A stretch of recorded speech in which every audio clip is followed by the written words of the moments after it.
This month, she brought one to him. Last month there had been 3, and the month before that 2. There was no pattern, and Susie couldn't predict how many strays her son would need this time. Sometimes he could do without for months on end. But he never managed to abstain for longer than 4 or 5, and each time was a true ordeal, a curse for Susie. It all started with Mike becoming more restless. He would lose his appetite, become cranky, and increasingly damage things. Anything could get under his strong, angry hands, which could smash things so badly that it was frightening to approach. A book he tore to shreds, dishes he threw at the walls. Once he got to a pair of scissors and cut the curtains to shreds. Susie nearly had a heart attack. When she saw her son holding a sharp knife, she wasn't afraid for herself. She was afraid for him, her unwise child. "Mom, I want to see," he whispered, and looked past her. "Mother, I must see." She knew what such words meant and, swallowing her tears, stroked his head each time. "Okay, be patient, my bunny. Mommy will soon bring you the right person, but you have to wait a little bit." "Okay. Mommy has to go to work." "Okay, okay." Usually Mike agreed to wait, and then she had a couple days to find a suitable candidate. But sometimes his son would get sick in front of her eyes, and he'd start breathing heavily, mumbling some gibberish under his breath. His face would turn red, and his eyes? Oh, at such times it seemed to Susie that it was not her child she was looking at. "I have to, mama, ring me. I want to, I have to." And then she'd get out of her seat and go looking for what he needed without a moment's hesitation. And I don't care if she misses work. There, by the way, knew that her son has a mental deviation and treated with delicate understanding. Good people. How grateful Susie was to her native factory accounting department, where she was not fired when her family was in a nightmare situation, and she had become an employee who could no longer fulfill her duties perfectly. She was well aware, after all, that a single mother with 2 children, one of whom was crazy, would not be welcome anywhere. Another aggravation came just before her daughter's birthday, Catherine's 17th birthday. "Again?" Catherine asked, catching her mother on the doorstep at 10 o'clock at night. Susie was silently buttoning her boots. She was going to walk to the track only 20 minutes from their house on the outskirts and in the realm of the underprivileged, where she was already well known. She didn't go there often, but regularly brought something for the locals to eat. Sometimes she'd drop off old clothes or some other trash they could use. In fact, she had once thought that a stray girl could be found easily, just a snap of the fingers, a lure of anything, and she would go. After all, the need of a desperate situation better than any organ will be better. But it turned out that bums, people, sheets, and cautious. "I'm not going anywhere," Auntie told her that first girl. "That was 3 years ago. What if you're luring me to a maniac?" grinned the tramp. And it must have been a lot to read on Susie's face, because the tramp frowned and stepped farther away. But then Susie pulled herself together. "No, I'm not taking you to a maniac," she said. "It's just that this is a very delicate issue, and no one but you can help me here. I mean, I'm looking for a homeless girl. Let me explain on the way. At my house," she made another argument, "I made dinner of stuffed cabbage and apple pie. You can use my bathroom, and I'll give you new clean clothes." Then the girl went with her. And it was later, looking back, that Susie grinned wickedly to herself. Oh, how hard the first time had been for her. And then, when she had lost track of the homeless, the girls her son demanded. Then they became a gray mass for her, faceless. She just brought them in and didn't get so nervous anymore. They came and went. She didn't memorize them. What did it matter? Each one was for a one-time use, of a speak anyway. "Yes, again," Susie said to her daughter, straightening up and wrinkling her aching back. "It's about time. Only 38 years old. And already everything hurts like an ancient grandmother." "Mom, can I?" said her daughter in a whining voice. "We better sit in a cafeteria and not at home." "Am I a millionaire in your opinion?" threw irritated Susie. "We've already agreed. The cake in your pastry shop inexpensive. Buy you a new sweater, 100 of them in your closet, and they all fit like a sack. You don't know anything about fashion trends." Catherine rolled her eyes. "It's an oversize. That's what everyone's wearing these days." "Herd mentality be damned," Susie muttered, checking that she had everything. Today, the homeless had soup on a chicken bone set and a dozen loaves of yesterday's bread, bought for half price at the bakery near the house. It's better to be like everyone else than to be so original that the whole entrance frightens away from us like the plague. My daughter burst into flames. Do you know that nobody wants to go to my birthday party? One best friend is left, and she moves away from me because I smell like a hobo. Don't be ridiculous, Susie said calmly but sternly. Oh, nonsense. Catherine's face turned pink. The whole neighborhood knows we got a bed and breakfast open. In addition to the Nuff House, Catherine's speech was cut off abruptly. She realized that the last thing she had said was unnecessary. She had overstepped the silently established boundaries. Her mother was now looking at her coldly hard. I'm sorry. Catherine lowered her head. I didn't mean to. Did you say what you thought, daughter? Answered Susie, and how you feel. But he's your brother, my son. And you and I are not gonna have another family. So, Susie rustled her purse and pulled out her wallet and placed some bills on the nightstand. Take it. You and your girlfriend go to your cafe. And at home you don't want to celebrate with us, but you don't have to. Happy birthday, daughter. Take in advance. Best wishes. Susie finished and left the apartment, slamming the door loudly. Down the stairs from the 5th floor, because there is no elevator. Yap, yap, yap. A pair of pugs greeted her as she walked up the stairs. Good evening. Their owner said hello. Good evening, Alex, Susie replied. And without looking at him, she continued downstairs. He gave her a thoughtful look. What an interesting woman. Once again, the man thought. They've been neighbors for 2 years now, ever since he moved into the apartment he'd inherited from his grandfather. The old man had been living with them for the last few years. Alex's family had a small but quite successful farm in the village, supplying many varieties of cheeses and dairy products to the market in the city stores to private customers. His parents expected Alex, as a loving son, to continue the family business. But there was a conflict of interest because he all his life, from childhood literally, wanted to be an artist. And he made only one correction when he grew up. He decided to do digital illustration as well, so that he could expand his working opportunities, keeping up with the times. But Alex didn't think he was giving his family a family, because he had 2 brothers, an older brother and a younger brother, and they just about decided to go into farming, cheese making, and all those other things. Today, Alex was already 26 years old, and so far he was quite happy with the way his life was going. And even his parents had accepted his choice, and his mother and grandmother even praised his relatives. Here, they say, what a creative person is in their family. As for the neighbor, Alex at first treated her warily and even a little hostile. Thank you, as they say to other neighbors, who explained what to what. She was out of her mind when her husband died. Baba Zoya told him. The main house gossip. A tragedy happened in the forest. Her husband died. Baba Zoya raised her finger in an important way. Susie seemed fine, and then she took homeless people to her place, thinking it was charity. Zoya spat under the feet of herself and her interlocutor. How are we normal people supposed to live with him? I'm asking. It's an outrage. Alex, whose apartment was located in the same entrance 1 floor below. This situation, of course, could not help but make him tense. But then he found out the truth. And the truth began with the fact that he was at a bookstore doing an autograph session, just released in the publishing house book, over the numerous and gorgeous illustrations of which he had been working for the past year. It was an adventure fantasy novel designed for a teenage audience, and then Susie's daughter came to get an autograph. Catherine was absolutely thrilled when she learned that the artist who gave such vivid images, her favorite characters, with his illustrations, helped to bring the reader's imagination of the magical world to life. And he is her neighbor. Alex signed the book for her. And a few days later, Catherine rang his doorbell. The little girl babbled embarrassedly about whether he would be so kind. Would it be a bother for him? Anyway, she brought in a stack of books. It was New Year's Eve.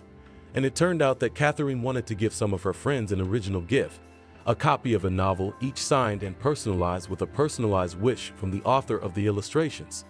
Sign here, please, Nick Hamster, she asked.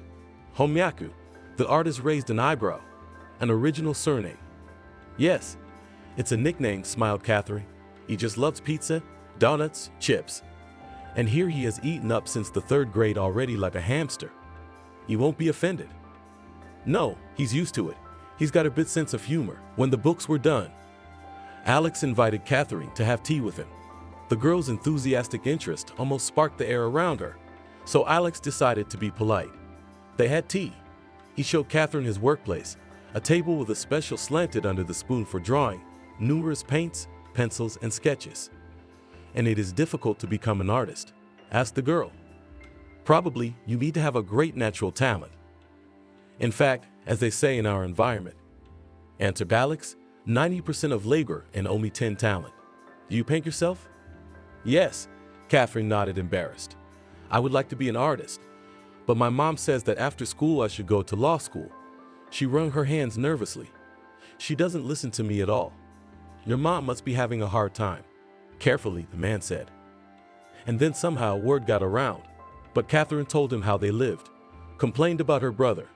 Alex only shook his head when he heard the real reasons why homeless girls were taken to him. Poor kid, he said. No wonder you keep it a secret. I'll have him like a pyramid, he nodded. We're already considered crazy. Catherine snorted. And I'll have to live with that stigma for the rest of my life. Aren't you looking too far ahead? Do you think things can still change? A lot of things happen in life sometimes, but you know, the important thing is to keep your head up. And then there's word of mouth. And it just so happened that first of all, he suggested we switch to the first name and just call them Alex. And secondly, she asked him to visit her sometimes to teach her how to draw. That is, she hinted, and he himself offered her private lessons, free of charge, and drawing materials from him. But this was all decided to be kept secret from Catherine's mother.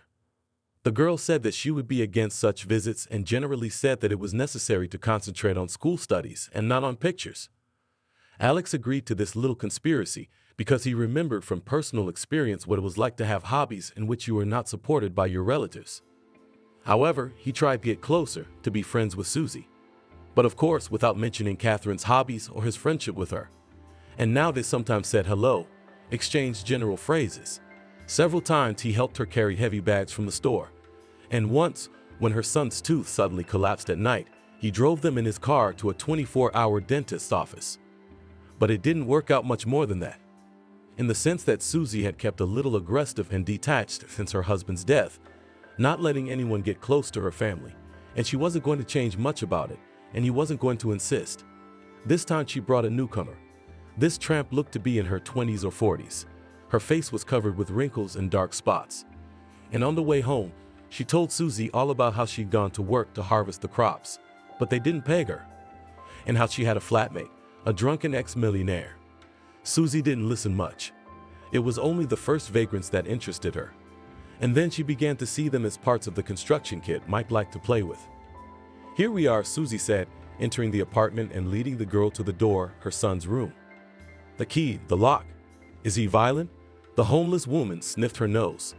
He's my son. He's a good boy, Susie replied. He just has special needs. Sometimes it's better for him not to go out alone, so that nothing happens. He has those special times, but we're with you. She looked stern. We agreed on everything. That's right, isn't it? It was a little more complicated with this tramp, but it wasn't new. It's just that not everyone agreed to come when they were promised a warm night's sleep, food, and a few things. Many needed money, and Susie couldn't offer much. From where? They were, as they say, teetering on the edge of poverty, but sometimes you had to splurge. Like this time, goodbye, new boots, demi-seasonal. I'll have to put these in for repair. Again, the master already looked with pity at the boots and their owner too. But Susie was ready to do anything for her son. The tramp snorted, walked into the room, and closed the door behind her. Susie sighed and went to the kitchen to make herself some tea. It was going to be a long night. She would not open the door to her son's room until after dawn, when he had finished his ritual. Yes, perhaps what was going on with his mother's tacit approval and his sister's squeamish indifference could be called a ritual. It had all started when Mike had been released from the psychiatric hospital. At the time, Susie thought she could breathe a sigh of relief. Cure, right? But it was more complicated than that. But they were lucky to have a psychiatrist in the first place. He was a specialized specialist who ran his own private practice with a small clinic. They got to him, as they call it, by acquaintance. Acquaintance with Brad was Susie's husband. And here, apparently out of respect for the deceased and sympathy, to his widow. The treatment at this facility was absolutely free for Mike. And then Brad invited her into his office for a private conversation and told her how things were going. Trying to be as tactful as possible and avoiding terms that are difficult for laymen to understand. He said that Mike had a specific form of PTSD, a complication of some of his mental health traits that had been there all along. "Have you heard of Asperger's syndrome?" he asked. "Yes, it has been suggested in us," she replied, "but my son always had something else, so it started after a year." "That's right," Brad nodded, "but I'm afraid it's hard to paint an accurate picture. But I'll try." And the picture was not a good one. First of all, according to Brad, Susie's son didn't need any practical medication, except for some herbal sedatives to keep his body from reacting so violently to what his brain was doing. Secondly, Brad insisted that the boy would be best served by homeschooling, because Mike's mind was simply brilliant, sharp, and alive in traditional schools. He didn't belong. But if Susie could find the money for tutors with a narrow pedagogical specialization, if she herself could devote time to the boy, there was a chance that Mike would be able to finish school. And then, in a few years, when he's past adolescence. "What are you saying? That my son will just outgrow it?" Susie grinned bitterly. "Like a milk allergy?" "You could say that," cautiously, Brad continued. "But I strongly advise you, so that we can maintain the positive results we have achieved, you must create a special atmosphere for your son and stick to a certain routine. I will help you and give you all the guidance you need." And for the first year, everything was fine. Mike, to whom after the incident finally returned coherent speech, could already read books by himself and walked with pleasure, not faltering from people on the streets. And he loved numbers, just given something to count. But then his nightmares came back. Susie woke up to the boy's screams, ran to him, turned on the light and told him it was just a bad dream. "It's all right, my baby." And then Mike started telling her and his sister that he could see people, but not like the others. Not with his eyes, but in a different way. He said he could see what they call an aura, that he could read the past and the present. And at some point, he started pestering passersby, random people in the store. "Auntie, do you want the truth?" asked a 9-year-old boy and smiled warmly. What truth did any woman say, not expecting a trick from such a charming blonde, clear-eyed boy? And he would begin to say such things. Quotations of philosophers of the ancient world he mixed with lines of poems of poets of the past, and he'd add strange, charade-like phrases. He used chains of seemingly unrelated words, drawing with them like an artist paints associations with the past of the person he saw with his inner sight. And of course, the people around him were not happy about it. Susie tried to forbid Mike to behave that way, but when he got into night tantrums, he would smash everything around him. He demanded that he needed to talk to a person. He needed to see a person. And of course, Susie wanted Brad's help. But the trouble was, he'd suddenly gone overseas for advanced training. He left a deputy in his place, and he said he didn't support his colleagues' views. And there's only one cure for that, and that's more sedatives and more drugs. Susie agreed in desperation and almost lost her son. Mike became thin, withdrawn, and silent. He didn't read. He wasn't interested in anything. It was like he was in a stupor and melting away. "That's good," said Deputy Brad. "What's good?" Susie asked. "Where's my son? What did you do to him?" You have an unhealthy child, and a mentally handicapped child. It will be normal for him to exist in a vegetable until death," the doctor said harshly. Susie wanted her Mike to be cured, but not in the same way. So she resolutely refused further treatment, and Mike was soon himself again. But there was still a problem. It was his need to talk. Susie couldn't have him bothering the people around him. They already looked askance at her family. And then one day she found a solution to her problem.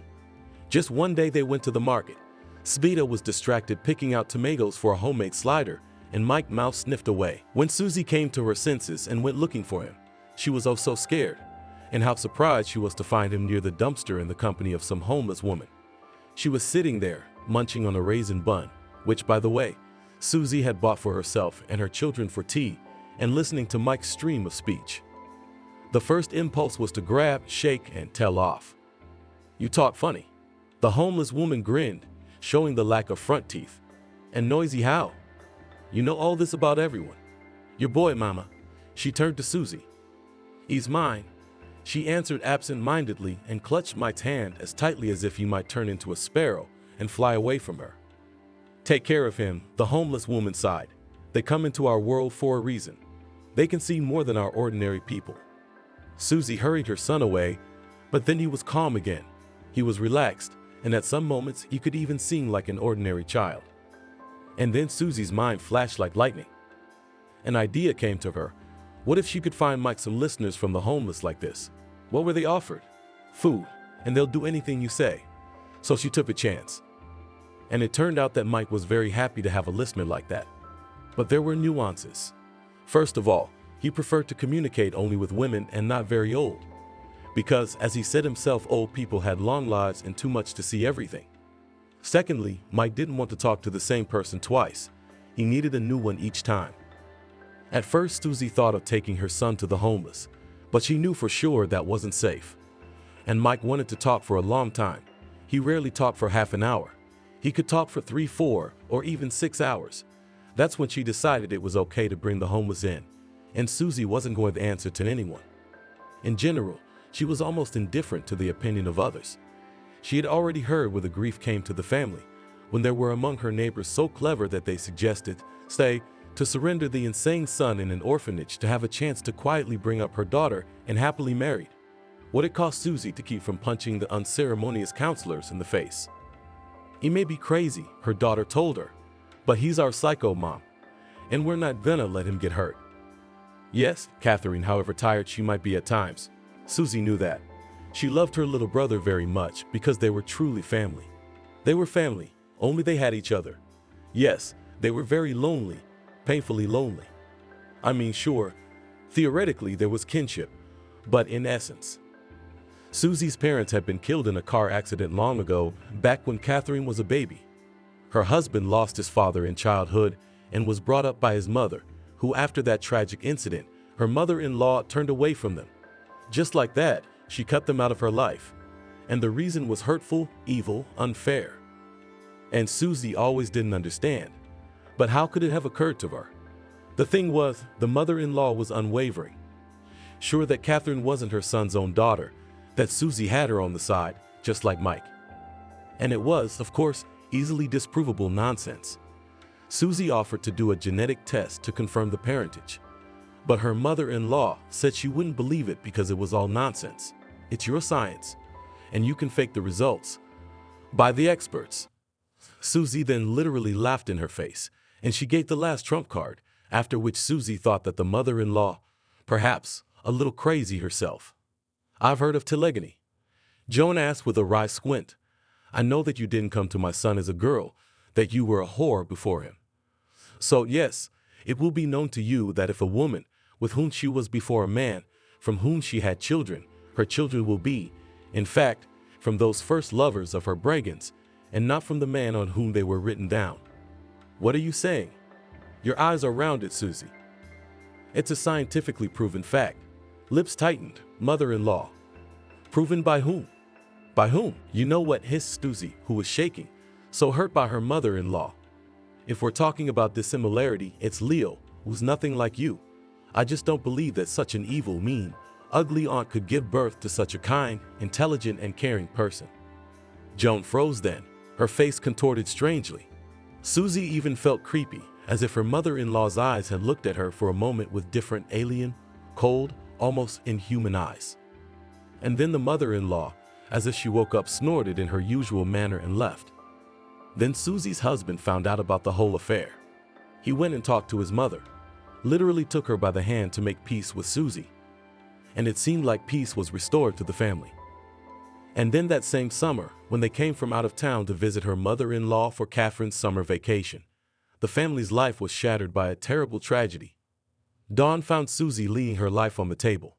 She rested her head on her folded arms and dozed off. Now she woke up, jumped up. I should have at least turned on the TV. Its noise would have prevented sleep, would have distracted. Catherine had spent the night away from home, spending the night at a friend's house. And Susie knew the girl well, trusted her. What about her? In general, she looked into her son's room a couple times a night to check on him. Not that Susie would be afraid that the homeless woman she brought in would be crazy. No, she almost never feared it. She only ever brought in people who were sober, and she'd long since stopped offering alcohol as payment. That way she was able to weed out suspicious elements from potential candidates for conversation. But still, there were a couple of unpleasant cases. A couple of homeless people broke in, Leaving the room, Mike quietly went to wander around the apartment looking for something to steal. There was another girl who started saying she was underage, wants Susie to adopt her. We had to get her out. I knew for a fact she was lying. She's 25 years old. And in general, in order to protect herself, even if by a dubious method, Susie began very quickly not just to look for random homeless people, but to go to the place of their permanent residence on the heating main. There were a couple of such settlements of homeless people there. It was funny and sad at the same time to see these makeshift tent settlements where the homeless huddled in groups of a few. But the most important thing was that these settlements and homeless people had their own heads, the most sensible and sober people. Of all the homeless people, they were naturally, at first, wary of Susie's strange proposals. But then, realizing that taken, so to speak, for a while girls always return in order, and not empty-handed, with food, things, with medicines.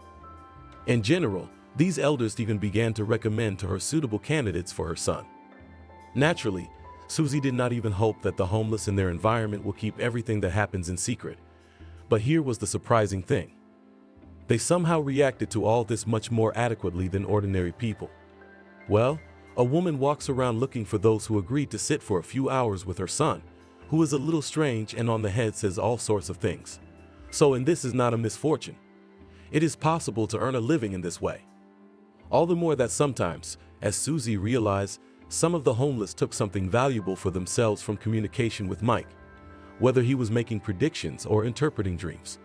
Susie didn't care so little for her son out of love for him, but at the same time she tried to distance herself from his madness, and Catherine had told her not to get too involved, as if madness could be contagious, and so they lived, quietly taking care of their little family, and everything seemed to be going well. Susie stopped at the door to her son's room, froze, and then opened it decisively, and the next moment she gasped for air, and a cold wave of terror ran through her body. The sun was shining through the window, and Mike was curled up on his bed. 12 years old, and he's humping a stuffed hippo and sniffling. I would have loved that picture if it weren't for one thing. The thing was that the walls of the room yesterday were covered with 1 ton of cream wallpaper. Now they were covered with writing in Mike's full-height multicolored and black signs, runes, letters of the Icelandic alphabet, Latin and creatures, half beast, half human. Tiny little people. They were twirling in circles, writhing. And in the midst of this painted madness, painted in black ink, was Leo, Susie's husband, who had gone missing the same day her son had gone mad a few years ago. "Good morning, mistress." It came lazily from around the corner, where a homeless woman sat in a tangle like a nest of piled blankets. Susie didn't even have the energy to resent her son for giving her all the bedding in the room. Mike, by the way, was sleeping on a bare mattress. "What a night you had." The homeless woman stretched and nodded at the sleeping man with a grin. "I heard that he can read the future and the past of people. But he was telling me stories all night, and then he went to draw. He mumbled something, but I dozed off. He kind of scratched his armpit, sniffed his fingers and grimaced. He's happy with everything, but he messed up your wallpaper, mother. He's growing up an artist. This country house was built by Joan's great-great-grandfather. The brickwork, skillfully combined in it with wooden elements, 3 floors, plus attic, roof covered with pizza, and decorated with 6 decorative towers, on the highest of which spins a rooster. A weather vane. Around the side of the house was a veranda. Initially behind the glass-stained glass windows, which were badly damaged by looters in the 20s, the descendants only had the sense to recreate them in the mid-70s. Once this house was full of the voices of relatives and children's laughter. On weekends, musical instruments were played here. All the women in their family were excellent musicians, and from the kitchen, where the cooks were busy, there was a mind-boggling smell of pies. There was once a lovely garden around the house, full of roses, the varieties of which were sent straight from England, and later it bore apples, pears, plums, and cherries.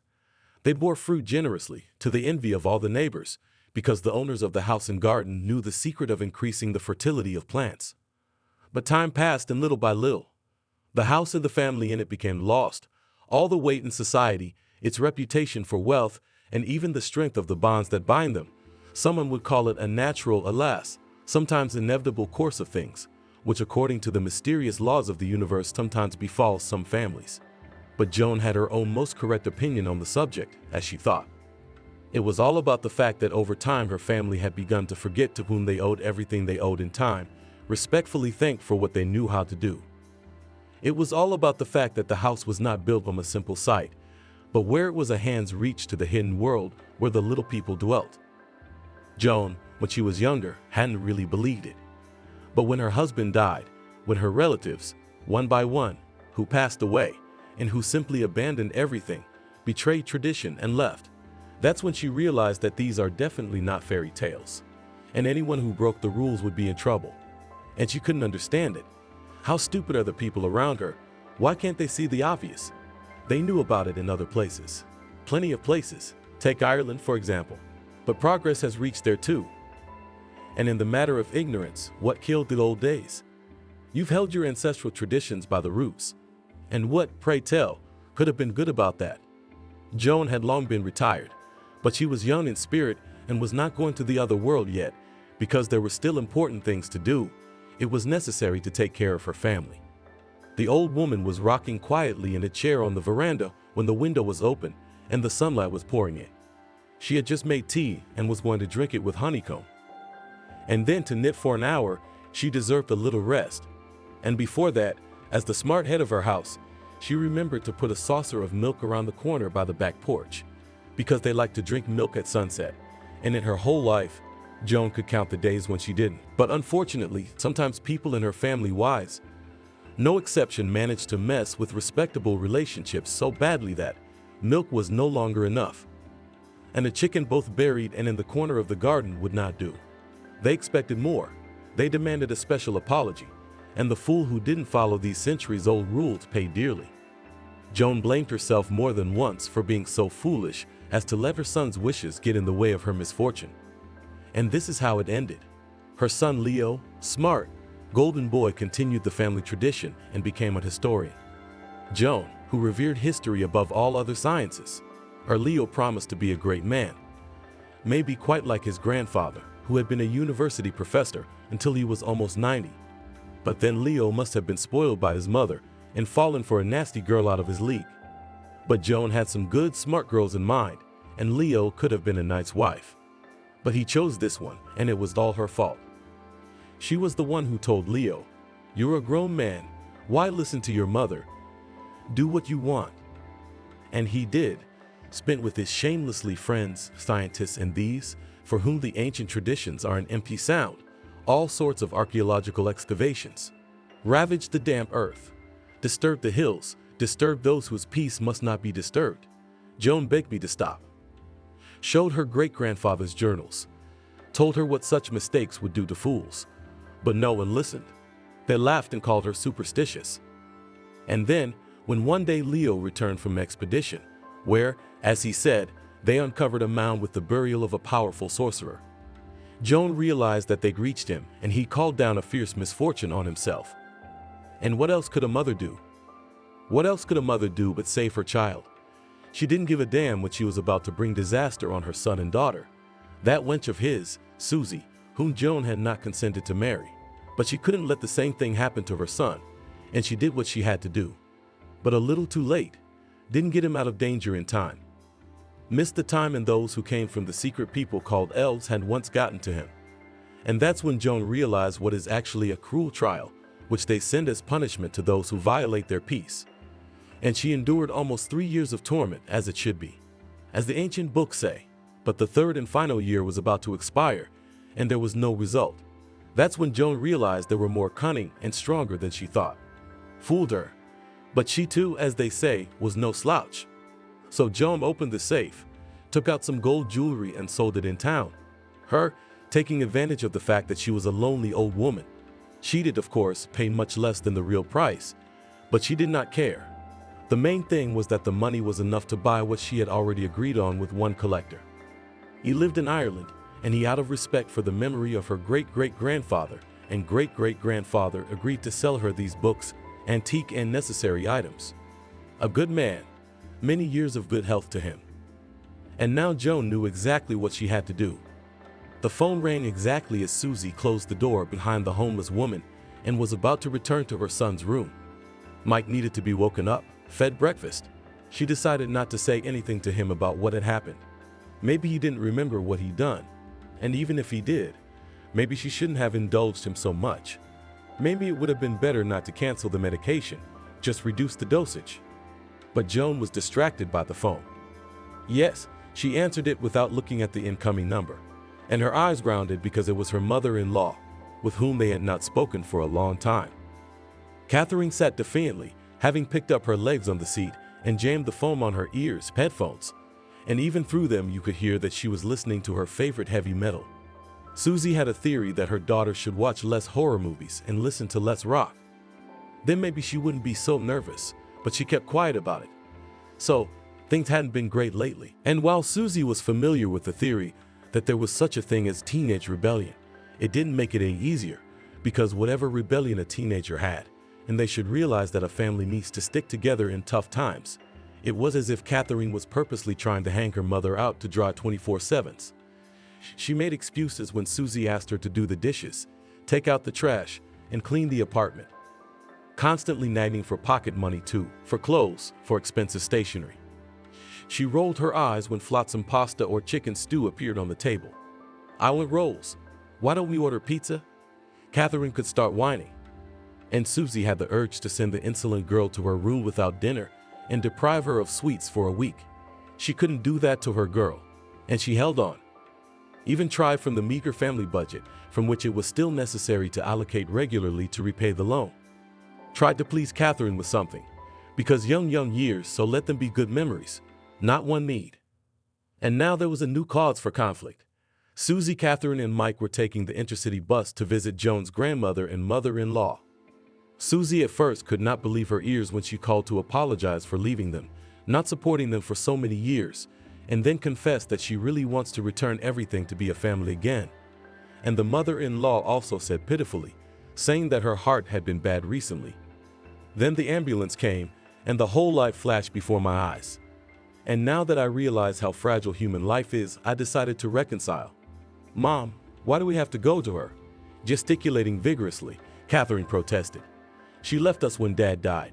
At all did not support you, did not give a penny." "Daughter, listen," tried to explain her view of the situation Susie. "Joan was in a very bad place then, maybe even worse than we were. I mean, she had a son who'd gone missing, and then when he was pronounced dead. But understand, she's an elderly person." "Mom," Catherine squinted suspiciously, "and I understand, Mom, we go to her to make peace, and she began to give us money. Yes, to write a will for us." Susie looked directly at her daughter. What was there to say? Well, yes, Catherine was partly right. Material interest had played its part. Joan, after all, was a very wealthy woman and a pensioner in years.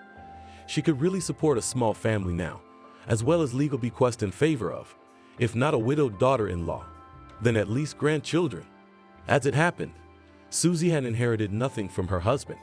Land and house, good auto accounts in the bank, and a vast collection of antiques. It was all cleverly registered to Joan. As Susie later realized, this woman just used to keep everything under iron control and tried so hard to protect her son from mercantile girls. Now they really needed the money. Susie had already missed a loan payment last month. The money set aside for it had gone into repairs, breaking 8 refrigerators. And there was also Mike's tutoring fees to pay. And Catherine had a cavity on her front tooth, so it was time to go to the dentist. All in all, Susie was willing to push her pride far away and make peace with her mother-in-law. After all, her late husband would probably be glad that his mom wasn't alone, that she had a little family too. And so now they were on their way out of town to spend a week for starters at Joan's house, the house where they once thought they would be very happy.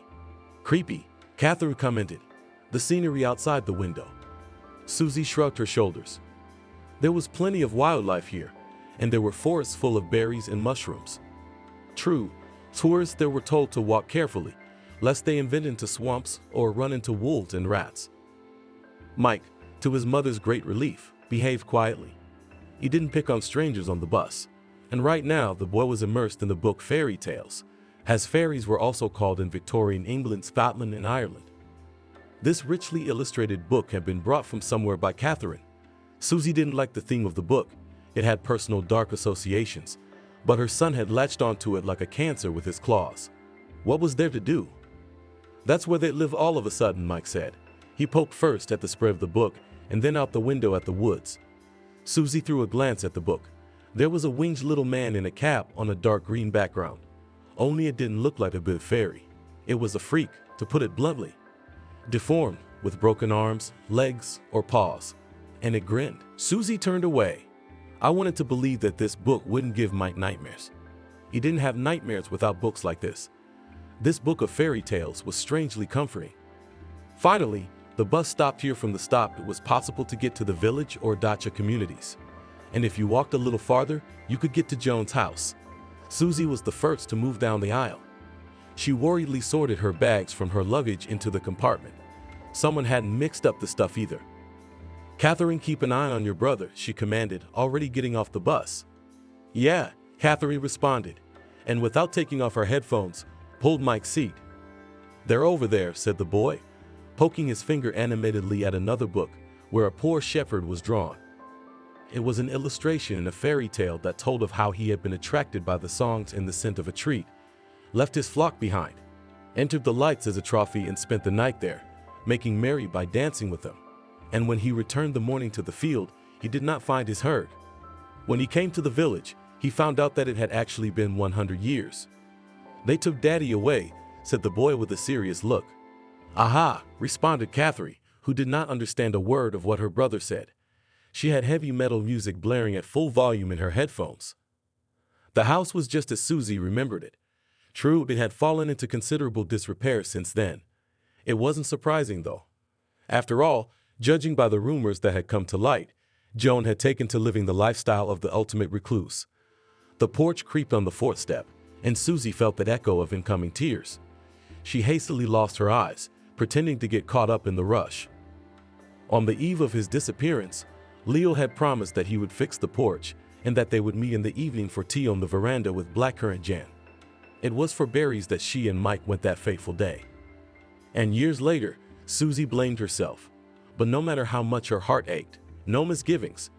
Then she would have told them, "Don't go, my dears, we don't need those currants." But there was nothing of the sort. She waved to her son and husband, who disappeared into the edge of the forest. She was worried that they had not returned already past noon, when the sky was suddenly covered with blue clouds, and it began to rain on the nettles.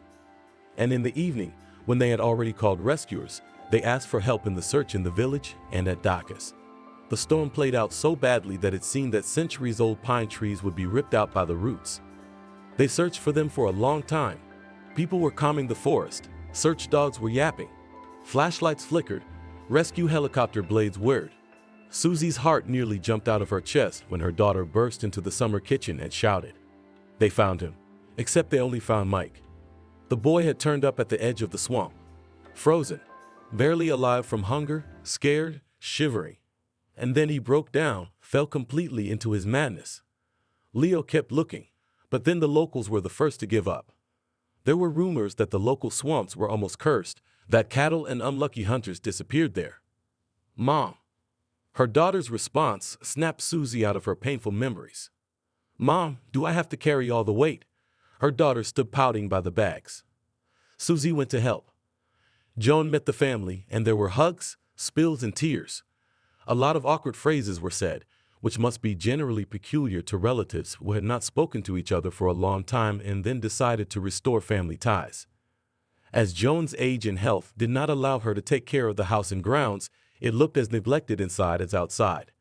And some of the rooms stood locked up at all, and much of its furniture was covered with covers of light-colored cloth. They looked like ghosts, frozen waiting for their victims. Catherine whispered ominously in her mother's ear, and she nearly slapped her daughter on the back. It is necessary to be such a fool and irresponsible to talk such passions in front of his mentally unstable brother. And Mike, by the way, behaved surprisingly calm. Susie, by the way, had no one to consult about how dangerous it was for her son's mental health to return to a place where there had been strong traumatic events. But on the other hand, they had no way out, and secondly, the boy must still have many good memories with this place. Joan showed the rooms, one for each of the dear guests. Thank you, but I'd rather live with him, said Susie. She expected her mother-in-law to say something like, don't do it, the boy's a big boy, but she just shrugged her shoulders in agreement. Then she invited everyone into the kitchen. Would you like some fresh milk? She offered, I buy everything fresh, goat's milk of high quality from farmers I know. Thank you, I'm fine, said Susie. I love goat's milk. Catherine pounced on the drink and drained the glass in a volley, then poured herself a refill. Delicious. The girl groaned with astronomical pleasure. I haven't had something this good in 100 years. Straight 100 years grinned, shook her mother-in-law's head.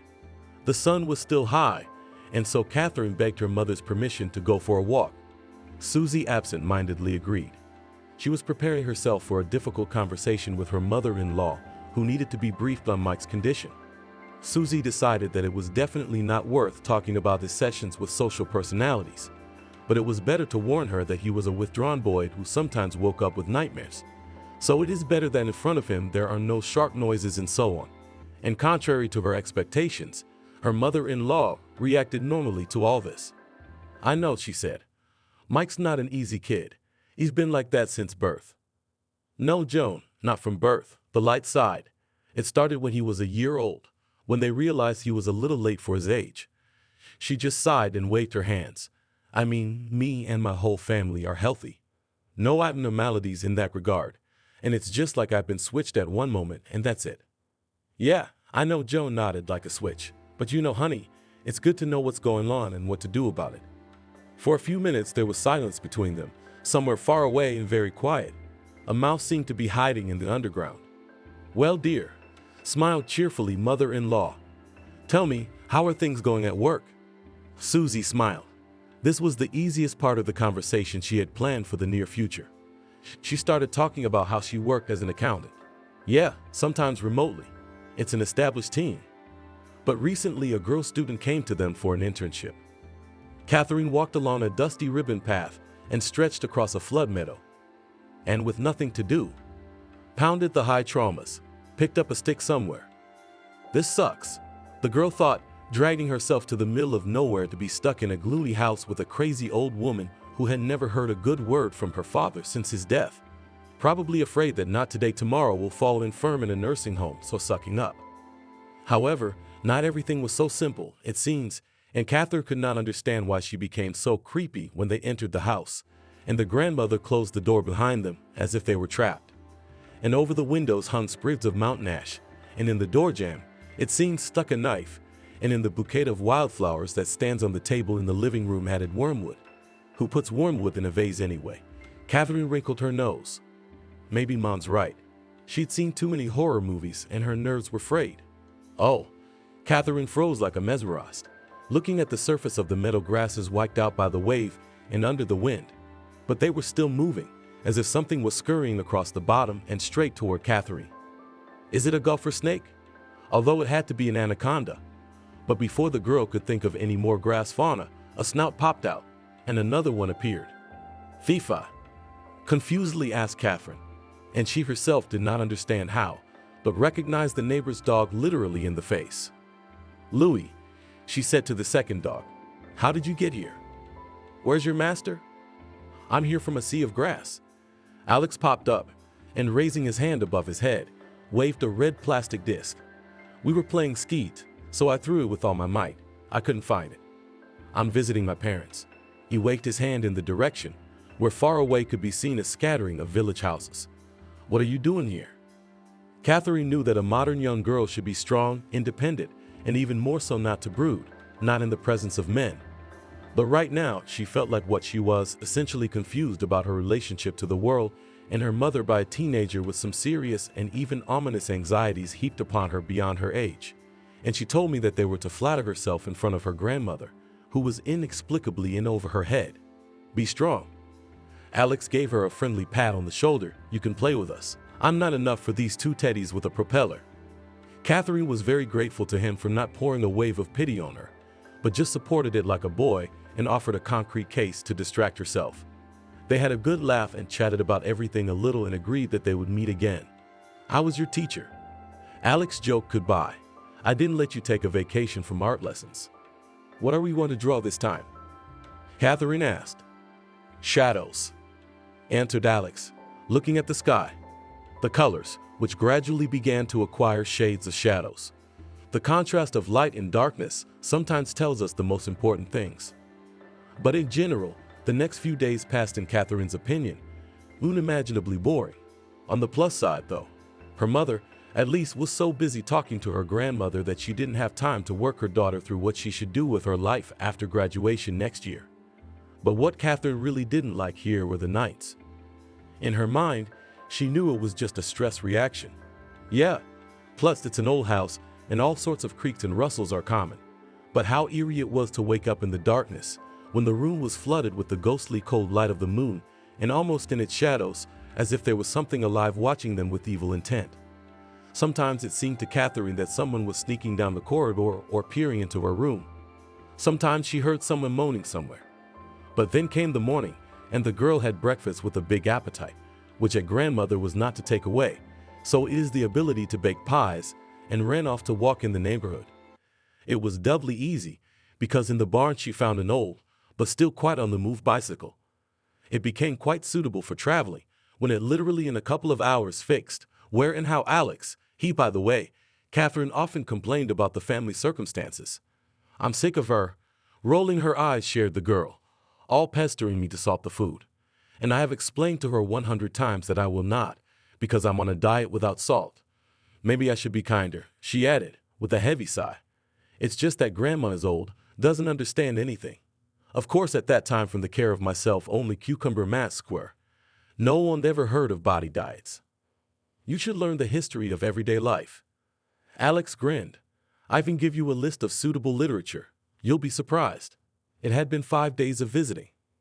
And Susie suddenly said that she had extended her family leave at work, so they're gonna be here for a little while longer. And just as she was announcing the news that morning, something happened. Granddaughter, put the kettle on the stove, Joan asked. I thought you were boiling it just now, muttered Catherine, who was actually looking forward to going out. But she decided to really be kinder, so she went into the kitchen. There's the kettle on the table. I just have to get it. Put it on the stove. There was a cry of pain in the house. What happened? A worried Susie came flying into the kitchen. My arm, Catherine whimpered. It's my grandmother's fault. What? Don't be silly. Let me see. Mom intercepted the teenager's injured limb. Oh, I'll get the first aid kit. Joan, where's your first aid kit? In the living room closet on the top shelf on the left, the older woman answered. She also came running into the kitchen and now pressed her hands to her chest with round eyes, looking at Catherine. Is it very painful? What do you think? The girl replied with a grimace. Did you know it was hot? I remembered. You took it off the stove yourself, holding the handle with a towel. Grandma, why? All right, that's enough. Susie, having returned with everything she needed, began first aid. What the hell are you talking about? Grandma just forgot. Yes, I forgot, Joan nodded. She and Catherine looked at each other very carefully. And Catherine realized with horrified indignation and also with fear that Granny had forgotten nothing. She had done it on purpose, and somehow it also seemed that she was capable of more than that, because what goes on in this house is not what it seems. A couple hours later, when Catherine did apologize, not under pressure from her mother, but after deciding that it was better this way. And when everyone calmed down and ate breakfast, the little family of 3 went to the village to the store. Joan, citing high blood pressure, stayed behind. Yes, it wasn't easy. Living with strangers was an inconvenience, both ordinary in everyday life and very specific. The clock struck 3 in the afternoon. Susie and the children would be back soon. Joan came back into the house from the vegetable garden. She kept a small vegetable garden where she planted the most unpretentious things. She went into the kitchen and put a large bundle of greens in the sink. The weather was hot. It was time to make soup, and she would make it. She'd already taken care of the rest of the chores around the house. Joan's eyes slid over the floor and the basement, she thought. All is well, and soon it will be even better. And then when he comes back, it'll be just as good as it should be. And they'll all be happy, and she'll even be able to forgive her naughty daughter-in-law for everything. Who are you? Who are you? Slowly, rinsing, serving, and finally chopping the greens, Joan wrote. Are you a witch, or are you a fairy? Or are you a consort? She giggled, shook her head, and wagged a finger at the void. No, Joan thought. That's not the way it's going to work. A line of that old Irish teasing song would fit her case. But except that she was absolutely convinced that Susie was an ordinary human woman, the wife of her son Leo. The rest of them are complicated, but she'll get over it. The important thing is to keep at it, because there's only so much time left. I think Mom is so angry because it will soon be the anniversary of the disappearance of Dad," Catherine said quietly to Alex. It just so happened that she and her mom and brother met Alex on the way to the store. Susie was surprised, but then he said he was visiting family and with all his incredible charm invited them on a mini tour of the farm and cheese factory. Susie politely agreed, and now Catherine and Alex were touring the farm, a little apart from the others. "Be patient. She's got a lot of responsibility for the two of you," Alex replied in the girl's tone. "Let's change the subject. I think you should be more attentive to what I'm explaining to you. You made a mistake again in yesterday's lesson." "Catherine, since when do you think I'm mean?" The two of them almost jumped and looked at each other, like conspirators caught off guard, which was true. "And what kind of lessons are you giving my daughter?" she insisted to the man with her index finger. "What's going on?" "Susie, don't worry, I'll explain everything." Alex stepped forward, while Catherine literally hid behind his shoulder from her angry mother. "The thing is, I'm teaching Katia how to draw. She wants to be an artist in the future." "What?" Susie's eyes widened. Actually, if she had heard such news at another time and place, she would have reacted much more calmly. But right now, she was already on edge. "Are you out of your mind? What am I slaving away at my job for? Thinking about how to pay for tutors so you'll do well on your exams, so you can get into your stupid art school?" "No, honey." Susie pounded her fist on the wall with such force that she was in the stall, and they were now walking through the area where the cows were kept, mooing unhappily. "As long as you live in my house, you will do as I say. So when I turn 18, I won't be living there." Catherine flamed back, of course. "Is Mike the only one you can mess around with? Is he the only one you love? Because he's stupid, and he'll always be obedient to his mommy. He won't disappoint you like me, a man who can have an opinion." For a few minutes there was silence in the little company. Rustling, mooing in the tables, tension seemed to hang in the air, as it does before a thunderstorm. Mike wasn't with them. He was in the yard with Alex's parents, showing him the horses living on the farm. "Are you 18 yet?" Susie's eyes glittered dangerously, and there was a steel in her voice, a steel that restrained other people's stiffness. "Not yet." "Then march with me. I said you'll stay in the house, right?" "And you?" She snorted. "I didn't expect that from a neighbor so decent looking. Don't you dare come near my daughter, clearly." "Mom," exclaimed Catherine, "you can't please. Alex is my only friend. He and I are." "Yes, he's the best." "Catherine." Alex put his hand on the young girl's shoulder soothingly. "Go with Mom. She's right. By all rules, you are still a child now, and you can't do anything you want at all." She didn't answer. She just looked him in the eyes for a long time, and then sobbed and shook her head and rushed out of the barn into the yard. Alex saw them off with a thoughtful look. He was really sorry that everything had turned out so ugly. He was also uneasy. Anxiety because of what he had learned in the last few days, something coming from the distant past, did not give him peace, and he decided that it was necessary to sort it all out. Outside the window, as if to order. That is, in keeping with Catherine's mood, the rain was falling. The punishment of being cooped up in four walls was hardly a second day, and it felt as if she had been locked up for a century. She didn't feel like doing anything. She couldn't help in the kitchen. It was terrible to look at the burns on her arm. And so Catherine settled down in a small room, which served as a library and study in the house. To be more precise, it had been like that before, when Papa was alive. And before him, his grandfather and great-grandfather had worked in it. Now it was just a room, a little neglected, dusty, and filled from top to bottom with books. But Catherine was cozy here. She was left alone for a while, and she could sit and listen to sad music and look out the window. At some point the girl thought to read, but after a quick look at the spines of books, decided that it is unlikely that in the library of hereditary scientists, historians, and culturologists will find something interesting to her. So the only thing left to do was to be sad, to watch the gray-silver stream of rain streaming down the glass, illuminated now and then by flashes of lightning. And remember how nice it had been to walk in the meadow with Alex and his two dogs. And also right now, for some reason, Catherine found the strength to admit to herself that when she became an adult, she would be 18 years old already. She probably wanted to get married soon, to be behind someone like a stone wall. And she'd like that person to be a lot like Alex. Just like him to be. Catherine smiled dreamily and propped her cheek with the palm of her hand, tangled herself more tightly in the warm plaid she dragged here from her room. She remembered how they had walked, laughed, talked about everything. He told her all sorts of interesting things about these places. So Granny's ancestors were some kind of landowners here? Catherine asked. There were indeed those who even owned serfs, Alex answered. But Joan's ancestors were famous not as successful landowners, but first of all as scientists, experts in folk culture, folklore of Europe, including England and Ireland. Also, their education was bizarrely combined with superstitiousness. No offense to them.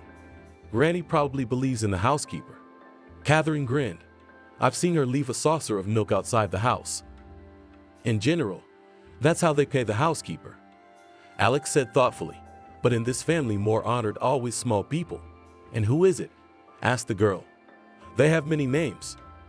Elves, fairies, pixies, and more than that. And elves, laughed Catherine, forest beauties who dance in the flowers, and they also help Santa Claus at the North Pole. Yes? There are versions of that too. Answered her with a warm smile, man, but folk beliefs, coming from the Middle Ages and times earlier, paint them far from being so harmless. And Alex told her how dangerous fairies could be in ancient beliefs. My dad wouldn't have believed in such things, she sighed. He was a materialist. And in fact, as I remember, he used to make fun of my grandmother for believing all that stuff. Actually, Alex said thoughtfully, such faith is not always harmless. In Victorian England, there were sometimes cases when people who believed that their neighbors or relatives were no longer human did terrible things. The thunder outside the window seemed to hit almost the sill, and Catherine shuddered, but not from it. It was just that everything in her head suddenly began to fit together like a mosaic. What had been happening to them lately? What Alex had been talking about? It can't be. The girl exhaled and jumped up from her chair, walked around the room. Yes, it can't be, she said and froze. Or maybe, she added and rushed over to one of the closets. Judging by the lack of dust on many of the books, they had been used more often than others. Catherine was thrashing around. She wanted to test her theory, and felt like a complete fool for doing so. And besides, what made her think she'd get her hands on the right one right away? She pulled out books, looked at the titles and put them back. All wrong. But what was it? A book in a black cover. Golden Shyness. Mythological beliefs in Scotland in the second half of the 19th century. Aloud she read the title and opened where the bookmark had been left. Helping herself with her finger, she ran down the lines, snatched up the subject of the text, and rounded her eyes in stunned shock. This book said that some villagers in remote lands believed in the ability of fairies to send changelings to people. For example, if a child was born in a family, and then parents suddenly noticed that there was something wrong with him, he was sick a lot, did not learn to walk or talk, they could decide that it was the fairies and took the healthy little man to their kingdom. And in return they planted their own cub. And then it was no longer enough to placate the small people with rich offerings. The changeling had to be chased away, and the right way to do this was to cause him severe pain. Then, according to the legends of the Therians, unable to bear the spectacle of their cub suffering, had to take it away and bring back the stolen human. According to mystical beliefs, something similar fairies could also do with adult humans, but their kings usually when not careful fools dared to walk on those hills or leafy hills that were said to belong to the little people. Getting rid of an adult changeling was much more difficult, but it was also possible. The main thing was, as believed, not to believe the liars, who of course would never admit that he or she was from the people of the fairies, and also to use the right amulets, incantations and magic potions, salt, neat iron, thistle, wormwood. Catherine read and a chill crept up her spine. She just couldn't believe it. She was just terrified. Because if Nana's ancestors believed it, why shouldn't she herself be on the same side? Especially with everything Catherine had been noticing lately. She rushed out of the room, needing to talk to her mom right away. And let her scold her, but she had to listen to her. Catherine didn't want to stay here another minute. She was really scared. Mommy called the girl. And Mommy is not their granddaughter. She heard her grandmother's voice. Joan came out of the kitchen, soft warm light from the lamps. Grandma is wearing an apron the color of this apron. She smiles, wiping her hands with a towel, smells deliciously warm pie. For a moment, Catherine felt like she was snapping out of a bad dream. What a fool! She watched her horror movies and fantasized about something unknown. Now Granny will call them to tea, and they will spend the evening over a cake. "Mounty's gone to town," Granny said, and smiled broadly. Her face shone with the joy of a man who had just been given a year's worth of presents and couldn't wait to open them all at once. The neighbors called. "They're flooding the place." "I thought we shut off the water when we left," Catherine muttered. The idyllic picture in her head was beginning to fade like a piece of paper thrown into a flame. "I know," Nana nodded. "It's time we had a talk. You, me, the one who pretends to be my grandchildren, and the one whose return I await most of all. Come here, sweetheart. Don't be silly." Grandma dropped the towels carefully, and Catherine realized what she was hiding underneath. Cold steel glinted in the light of the flames cast by the large fireplace raised in the room. Alex had not been resting lately, but thinking very hard and seriously. His parents weren't getting any younger, and basically there were brothers who ran the family business perfectly. But now being in touch with everything again, Alex suddenly thought about the fact that he might be able to combine, if he tried very hard, both his favorite painting and farm business. He realized that life in the city, with all its advantages, was also not without its disadvantages. And now he was slowly starting conversations with his folks that perhaps, if they didn't mind, he could give it a try. His parents were fine with it, and neither were his brothers, but relaxing and enjoying himself. To relax so easily in the company of his two pugs wasn't working, and that was because of Catherine and her family. Something was wrong. Alex talked to family and neighbors who knew anything about Joan. Not much. Ever since her son went missing and was declared dead, she became a recluse. She'd only go into the city and the country once in a while, and so everything she needed was brought to her by delivery. The locals felt sorry for her, saying that perhaps the old woman had lost her mind.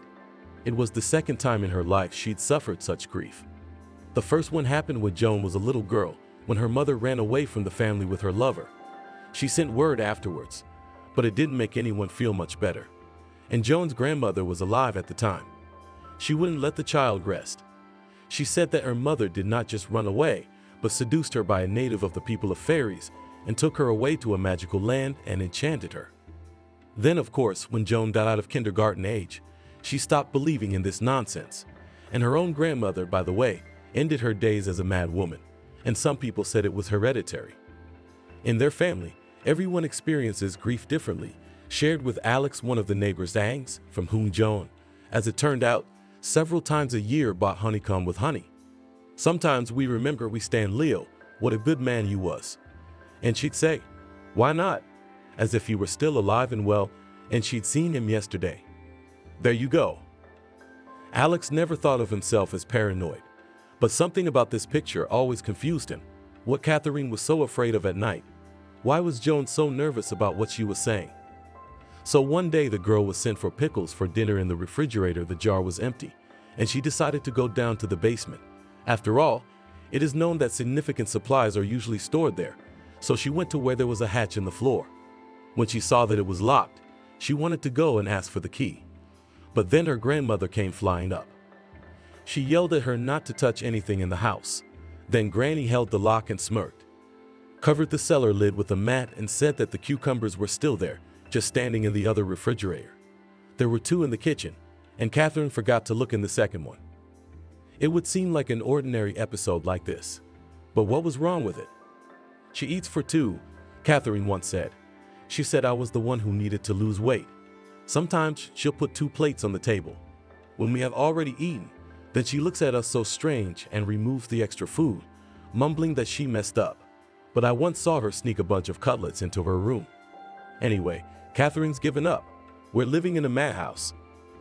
And I don't need her money. I could have gone back to the city by now." Alex thought about all this as he walked back from the meadow. It had just stopped raining, and he was taking the pugs out for an evening walk. He was just approaching his parents' house when suddenly a delivery car pulled up next to it. "Hey man," the guy behind the wheel waved at him. Alex approached. "Listen, I'm on shift, and my wife is having a baby. I'd like to get to town as soon as possible," said the driver.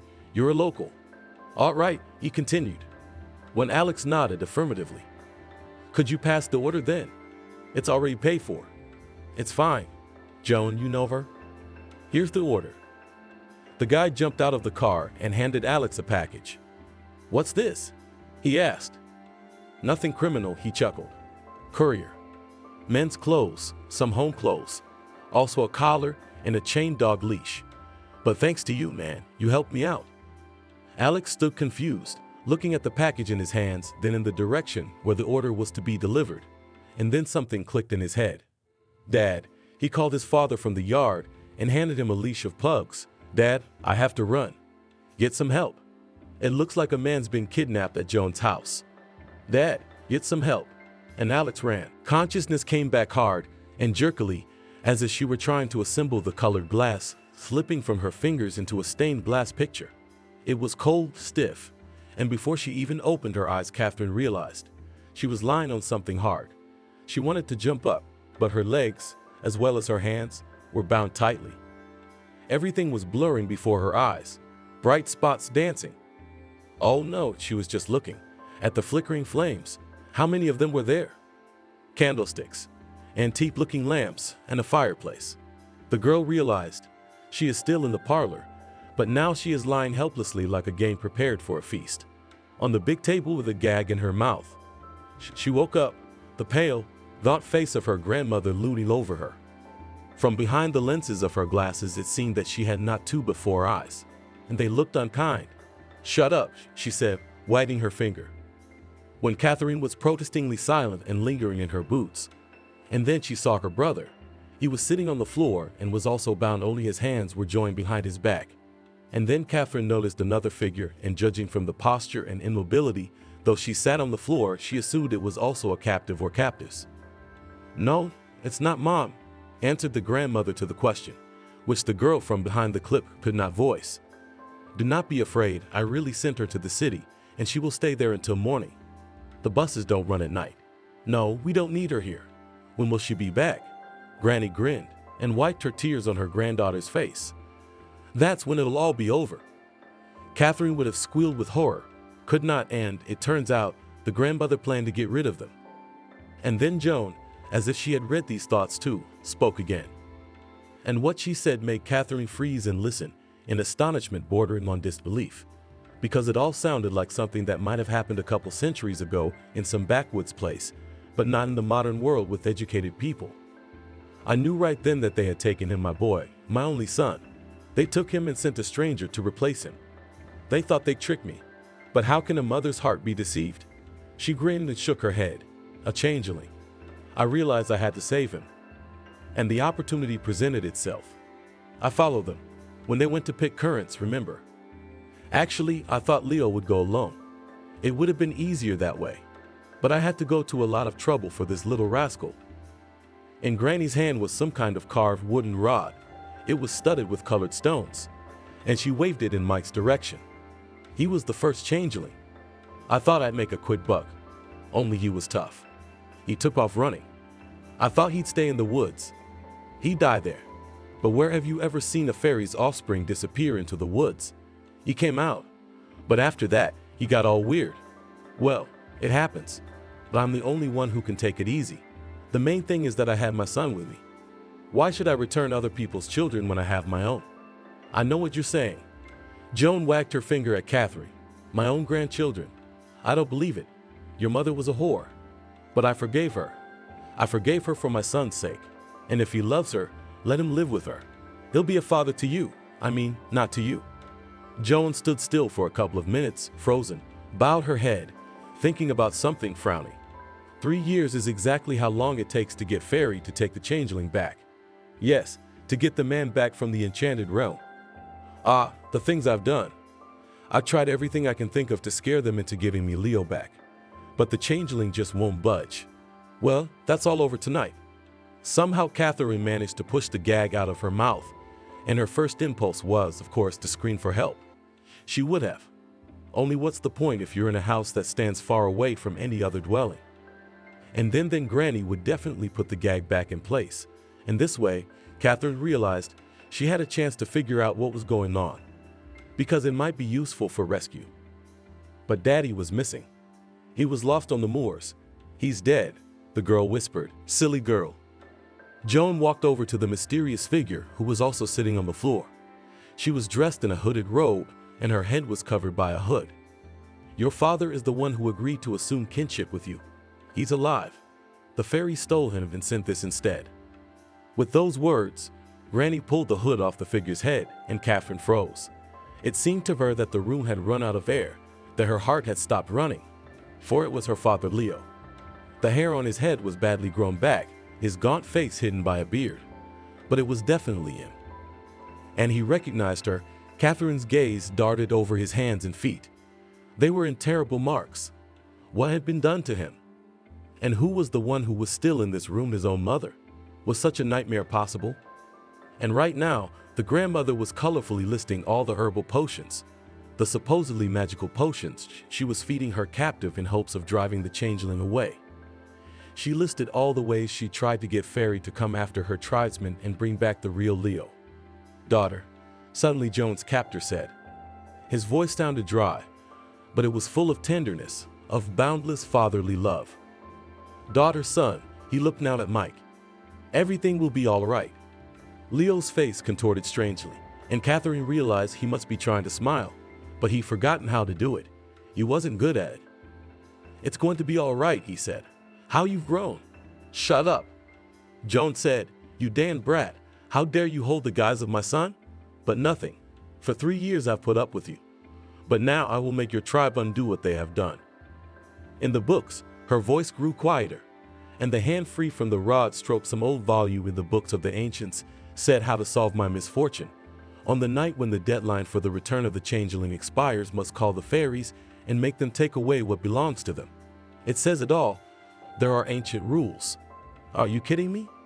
Joan jumped up angrily. Catherine.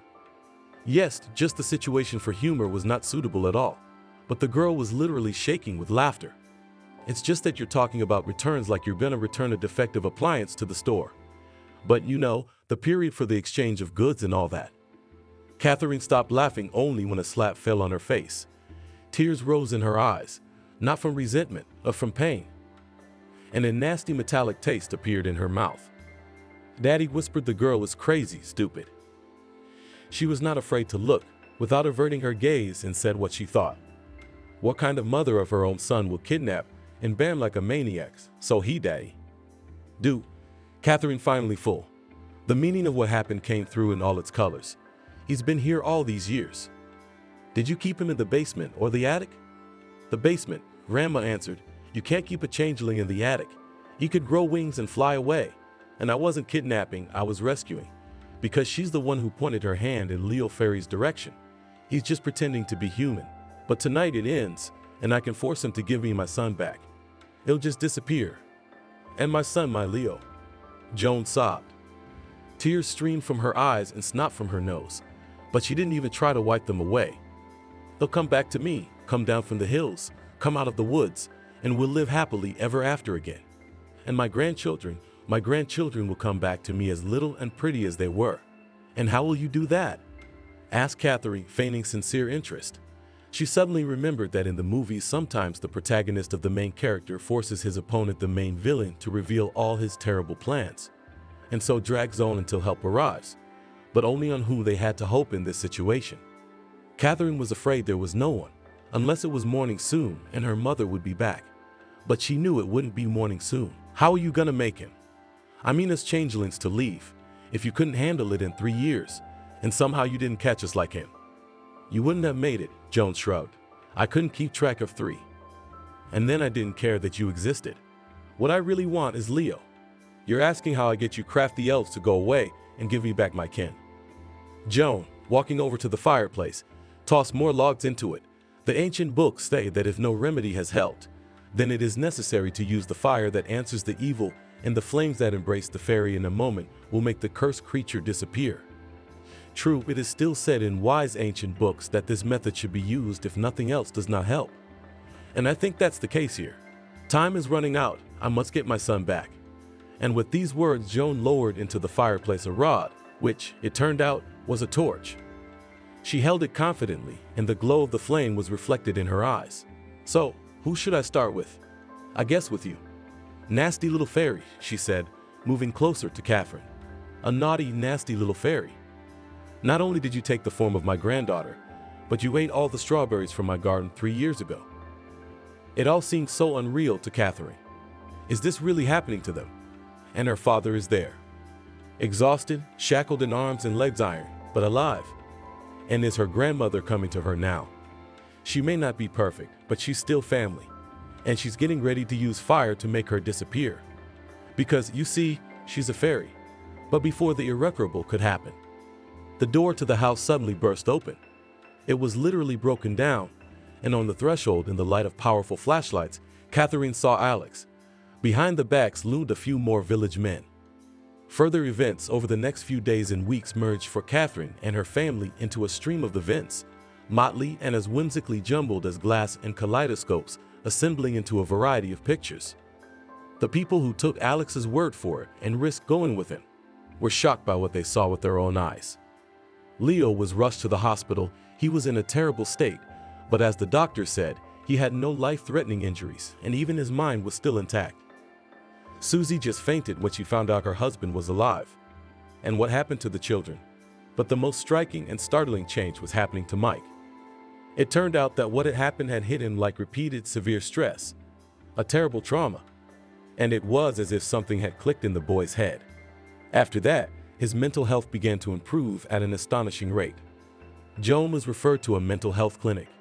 The doctor said she was just crazy and couldn't seem to take responsibility for her actions. But she didn't spend much time there. Just one day she suddenly became hysterical. She was telling everyone that fairies had snuck into the ward, disgusting fairies that looked like wild animals, and they were mocking her, threatening to enslave her and take her away with them. And then Joan suddenly died instantly of a heart attack. "Catherine, what are you doing?" asked Alex to his young friend, who, sitting on a bench in the park, flooded in tears. "My grandmother died." "Actually, Joan wanted to," began Alex, but she interrupted him. "I know what she did and what she wanted to do. And she's still my grandmother. She was different once. It's not her fault she went crazy." And the girl also lowered her voice. "I'm afraid that one day I'll go crazy too. They say it runs in the family. Maybe it's hereditary." "It will never happen to you, I promise," Alex said. "How would you know?" She looked at him incredulously. "Because I have a secret remedy." "What is it?" "You'll find out in a year. It will be my coming-of-age present." By the time Catherine turned 18, many more changes had happened. Mike got so much better that he could even attend regular school. He also began to talk freely with people and now seemed like a normal teenager. He often talked about his future and said that he wanted to become a historian, like his father, and that maybe one day he and Leo would write a book about Celtic mythology and study the legendary stone circles that, according to the legends, could transport people to other worlds. Susie, by the way, didn't like such ideas, but what could she do? She could barely cope with her own worries. She could now return to her beloved husband. It was as if they were getting used to each other all over again, learning to live together. Despite all the dark shadows of the past, the family decided to live in that very country house in which they made repairs. They restored everything they needed, and Leo, with his own hands, fixed that very violin, the highest step in the porch. Moreover, early one morning, when everyone was asleep, he went to the woods and came back with blueberries. Then he brought the berry into the kitchen and said that now his wife could make jam out of it. Catherine's 18th birthday was celebrated modestly, in a small family circle and in the company of the best. Alex was among the invitees.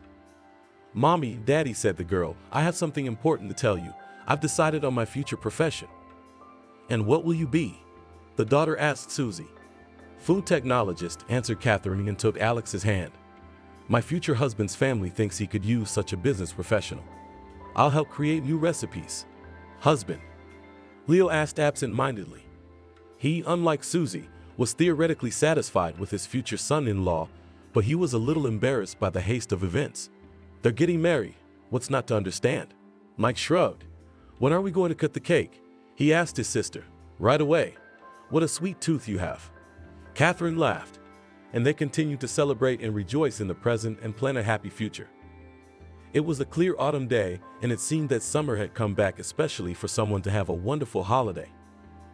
In the meadow near the forest, dragonflies were flying over the last flowers, and their colorful, semi-transparent wings glistened in the sunlight. It was just like the wings of fairies and elves in the pictures Alex had drawn in his next book. Elizabeth met Billy when they were in college. At first, they were just friends. Then she noticed that he had a great attraction to money. He only talked about it. Why did it always have to be about money? She wondered. I grew up in a very poor family, so I want to achieve everything on my own, so that neither I nor my children suffer from it, the guy told her then. She understood him then and wondered what she could do. And let's open a bakery near the school?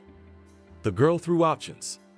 To do this, you need to draw up a lot of papers and other things. Harry did not believe in the idea. Then Elizabeth came up with an idea. What if we come to the local cafeteria, agree there with the saleswoman that we will bake the tastiest pies and pastries, and she sells? Straight eyes lit up. Hi, she started the next day. Hello, the young girl who was selling buns and cookies looked at her. Listen, we have a proposal for you. Elizabeth told her what she had thought up tonight. What will I get out of it? The barmaid wanted to find out right away.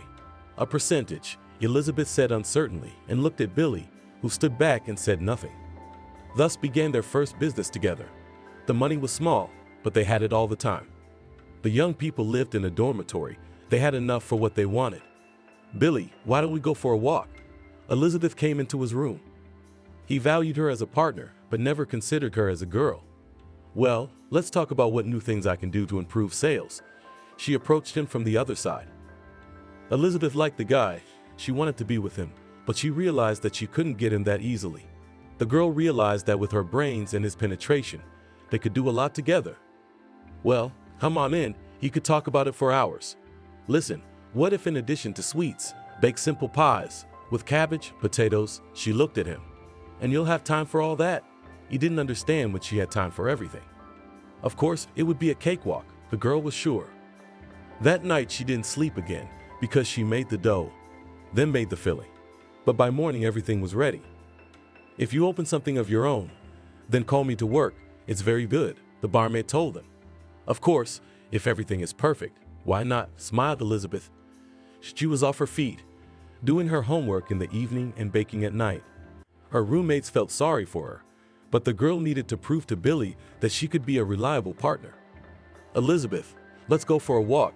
Now Billy came to her on his own. What? She was lying on the bed, studying some synopsis. She didn't feel like going out at all, but the first time he came to her, she got up immediately. Of course, the girl was happy. Let's go then. He left her room to give Elizabeth a chance to change. She was ready in a minute. It was unusual for Billy to come himself today. They walked out of the dormitory. It was obvious that the guy was in a hurry to get somewhere. Wait, I can't keep up, she ran after him. Come on, Billy's eyes were burning. He held out his hand, and now Elizabeth could barely keep up. She didn't understand where he was going in such a hurry. Finally, Billy stopped. Look, he stood in front of a glass display case where there were cakes, pies, and other sweets. And you dragged me here for this? Even offended Elizabeth. What are you doing? Now that school is over, we will do the same, dreamily he said. But where to get so much money? Grinned the girl. You do not believe that we will succeed. He did not even turn to her. Why, I believe, but you have to start small. Elizabeth came closer. He lowered his head and walked in the opposite direction they had just come from. Where are you going? She followed him. Home. He was very sad. And me. The girl was so hurt that she had done so much.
Turned away and stopped talking.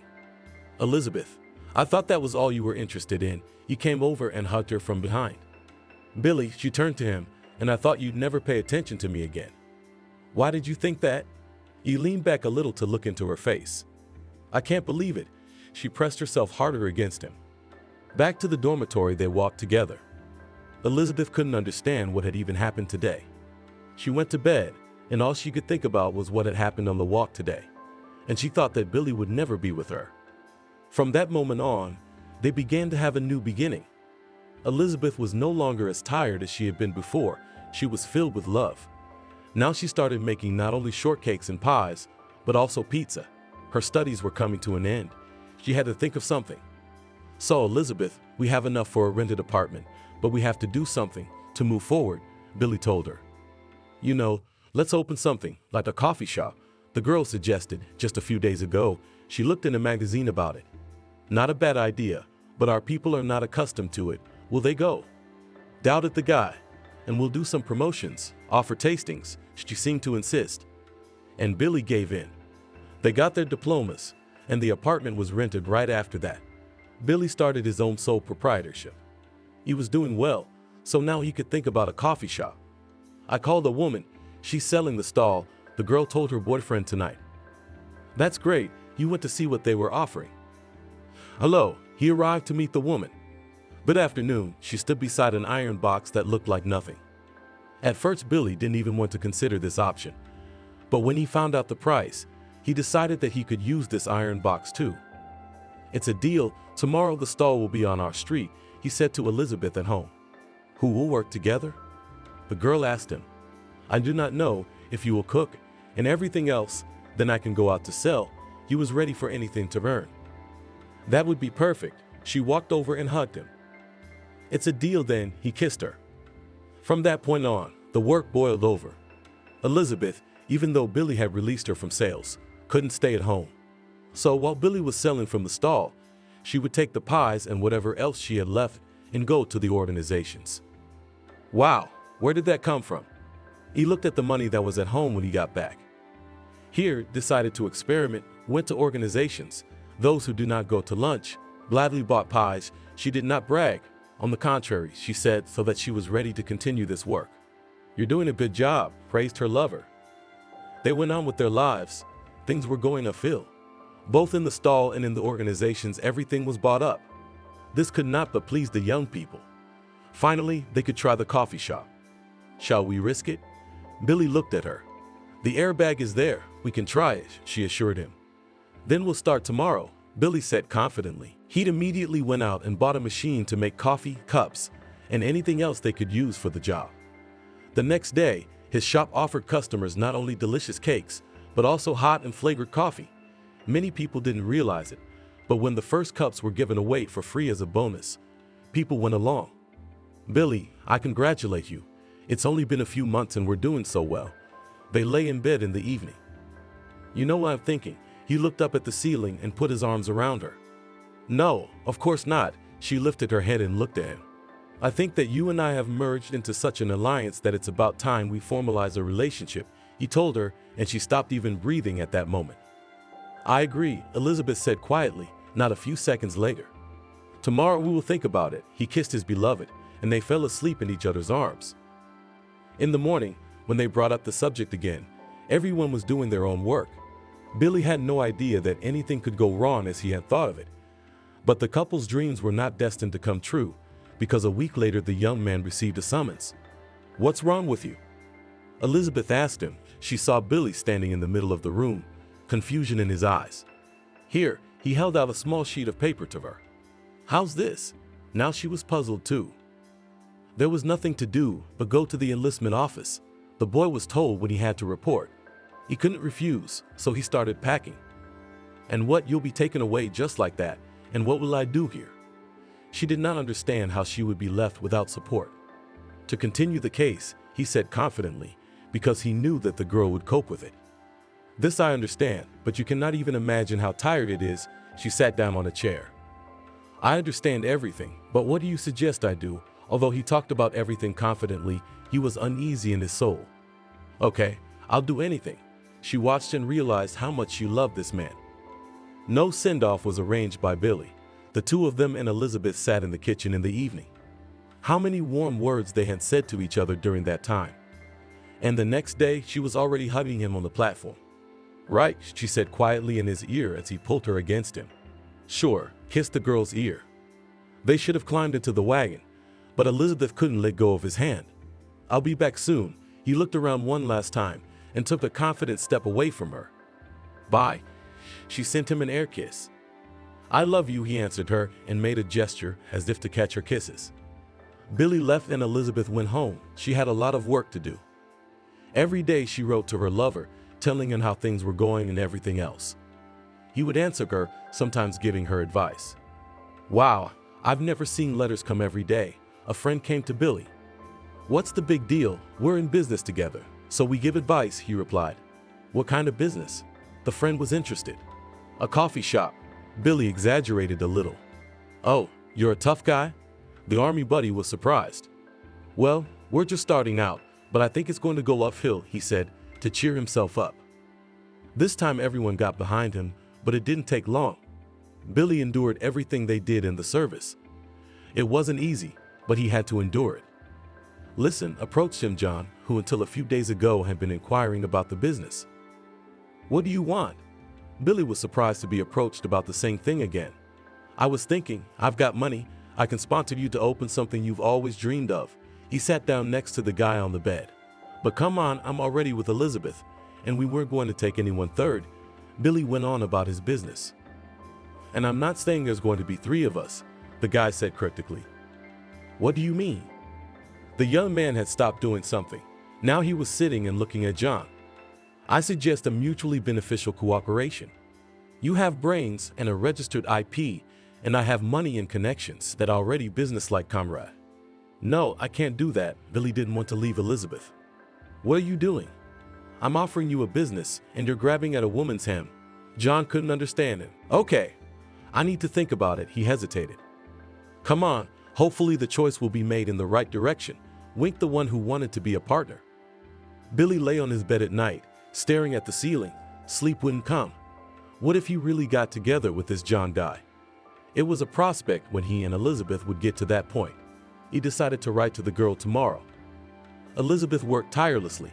She baked, she cooked, she sold, she was torn, but she wanted to do everything so that by the time her lover arrived, they would be on the next level.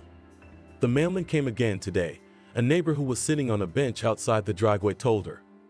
"Billy," she ran to the box. Yes, there was a letter. The girl took it out, pressed it to her chest, but if she knew what it said. The girl read it at home. She sat on the couch, her eyes running over the lines. She couldn't believe that a loved one could write such a thing. Billy wrote that he met a friend in the army who suggested he expand his business. But unfortunately, there was no room for her there, then apologized for a long time. Told her to get all the proceeds when he got there, he'd take it and leave for a while. How could it be? The letter fell out of her hands. At first, she wanted to answer him, but soon changed her mind. Elizabeth counted how much money she had. She had enough to pay for a few months' rent because she had to live on something. "Isn't the coffee shop open today?" The woman who bought coffee and some dessert every day asked her. Unfortunately, no. Elizabeth lowered her eyes. She was ashamed that she had attracted so many customers, and now she had to refuse them. How could it be? The woman looked around. "I'm sorry," Elizabeth waved her hands. Why should she invest her money and effort only to have it all taken away from her and sent away? She walked home, tears covering her eyes. Elizabeth tried to blink more often to make them go away. Why is such a beautiful girl sad? A young man came up to her. She didn't want to be rude to anyone, but she didn't want to talk to anyone either. Okay, you didn't want to bother her, you know, I recognize you." "What?" She turned around and tried to look at his face, but she didn't recognize him. "Don't mention it, you don't know me, but I'm a regular customer," he was smiling. "Oh, I see," she was going to move on. "Wait," he held out his hand to hold her back. "What else?" She looked at him, her eyes were very sad. "Can I walk you out?" He realized that the girl was feeling bad, so he tried to just help her. "Oh, do what you want." Elizabeth went, the guy followed. "Can we go somewhere? I'll buy you a drink." He tried to shake her up. "I don't know." Elizabeth didn't really care. "Then let's go." The young man cheered up, although his mood was already good. They entered the cafe, where he ordered ice cream and juice and sat down opposite the girl. "I'm Mickey," What's your name? He looked at her while she picked at the white mass with a spoon. Elizabeth, she replied. There was no intonation in her voice. Why are you so sad? He asked the girl. He felt sorry for her for some reason. I don't have to report to the first person I meet. Finally, she brought the ice cream to her lips and tasted a little. She wrinkled her nose. Not good. He thought he was a fool for not asking her what she liked. It's fine. She continued to stare at what she had in her creamer. Mickey was wooing the girl as best he could. No, he didn't want her to like him tonight or anything. He just wanted her to have a little more fun. Come on, I'll walk you home. He held out his hand to the girl. Good, she was unconcerned. They walked down the street and only Mickey was talking now. Elizabeth didn't care about that. They reached her house. The guy said goodbye and went in his own direction. I'll come for you tomorrow, he shouted as he walked away, and Elizabeth was walking into the driveway at that moment. He didn't even know if she had heard him or not. And she was suffering, so much so that she wanted to kill herself. The loneliness was building up with such force that no tears helped. She didn't know what to do about the business. She realized that she would have to pay taxes, and the products would spoil, but still she did nothing. Hey, I could barely find the apartment.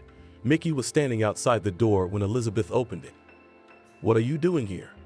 She was a little taken aback. You promised yesterday, he smiled.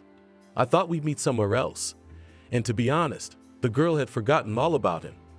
I didn't want to leave you alone with your thoughts, the young man admitted. Okay. Now, she didn't want him to come to her house. She quickly packed up and went out. Today they went to the park. The weather was nice outside. Why don't you share what you had going on? Mickey asked openly. Elizabeth stared at him for a long time, unable to say anything, and suddenly, tears sprang from her eyes. He wanted to hug her, but he didn't, afraid that the girl would push her away. We worked and lived together with Billy, she began to say, and she went on and on. By this time, she was sobbing her eyes out. Calm down, it's going to be all right. Well, what money you made, he was already hugging her, not at all embarrassed. And she didn't mind it. I don't need any money. It's just a shame that we started together. I tried, I gave advice, I did things, and he did this, especially now that we're at a distance, she sobbed. You know what, forget your Billy. Let's go to my place. He stood up and pulled her with him. What guest? Me like this? She imagined her crying face. Come on, I'll introduce you to your grandmother. We'll sit and drink tea. He was sure of what he was saying. They went. It was not far from the place where they were walking today. Hello. A woman came out into the corridor. She looked at the grandson and the girl with surprise. Hi, meet Elizabeth. This is Elizabeth. I can't say she is my girlfriend, but hopefully she will be soon. He blushed and looked at Elizabeth. Good afternoon, she said hello. Why are you standing here? Come to the kitchen, I'll feed you pies. The woman hurried. Elizabeth, when she heard the word pies, she felt funny. Not so long ago, she had cooked so many of them that she could feed a company of soldiers. It was indeed a quiet house, and Grandma Mickey spoke slowly and judiciously. After they sat down, the young man went to walk the girl home. I'll ask you out tomorrow, he said at the driveway. Okay, she liked him, but she couldn't forget Billy either. Mickey and Elizabeth started seeing each other every day. A few months passed. The young people were sitting at her house. They were already boyfriend and girlfriend. There was a knock on the door. Elizabeth's heart beat more frequently in her chest. Only Billy could have come here. Who's there? She went to the door. Open up, she heard a familiar voice. Elizabeth did as she was asked. The guy stood on the doorstep. He wasn't sober. Hi, she muttered and looked around the room. I just came to get mine, he mumbled. Elizabeth realized that was why he had been drinking, not to explain himself. Yes, she went and got the envelope with the money and all the papers here. And why is there so little here? During the time I spent in the army, you could have earned more. He was surprised. I stopped everything right after your letter. She didn't want to lie to him. Understandably, he looked at her. At this point, Mickey decided to show Billy that Elizabeth was not alone and had someone to stand up for her. That's it, you've had your fill. You can go on your way. He walked over to the girl. Oh, I see. So it's still unclear who dumped whom first. Billy grumbled and walked toward the stairs. Why did you go out? The girl turned to Mickey. Why, did you want to hide the fact that you weren't alone all the time? He wasn't surprised by the question. No.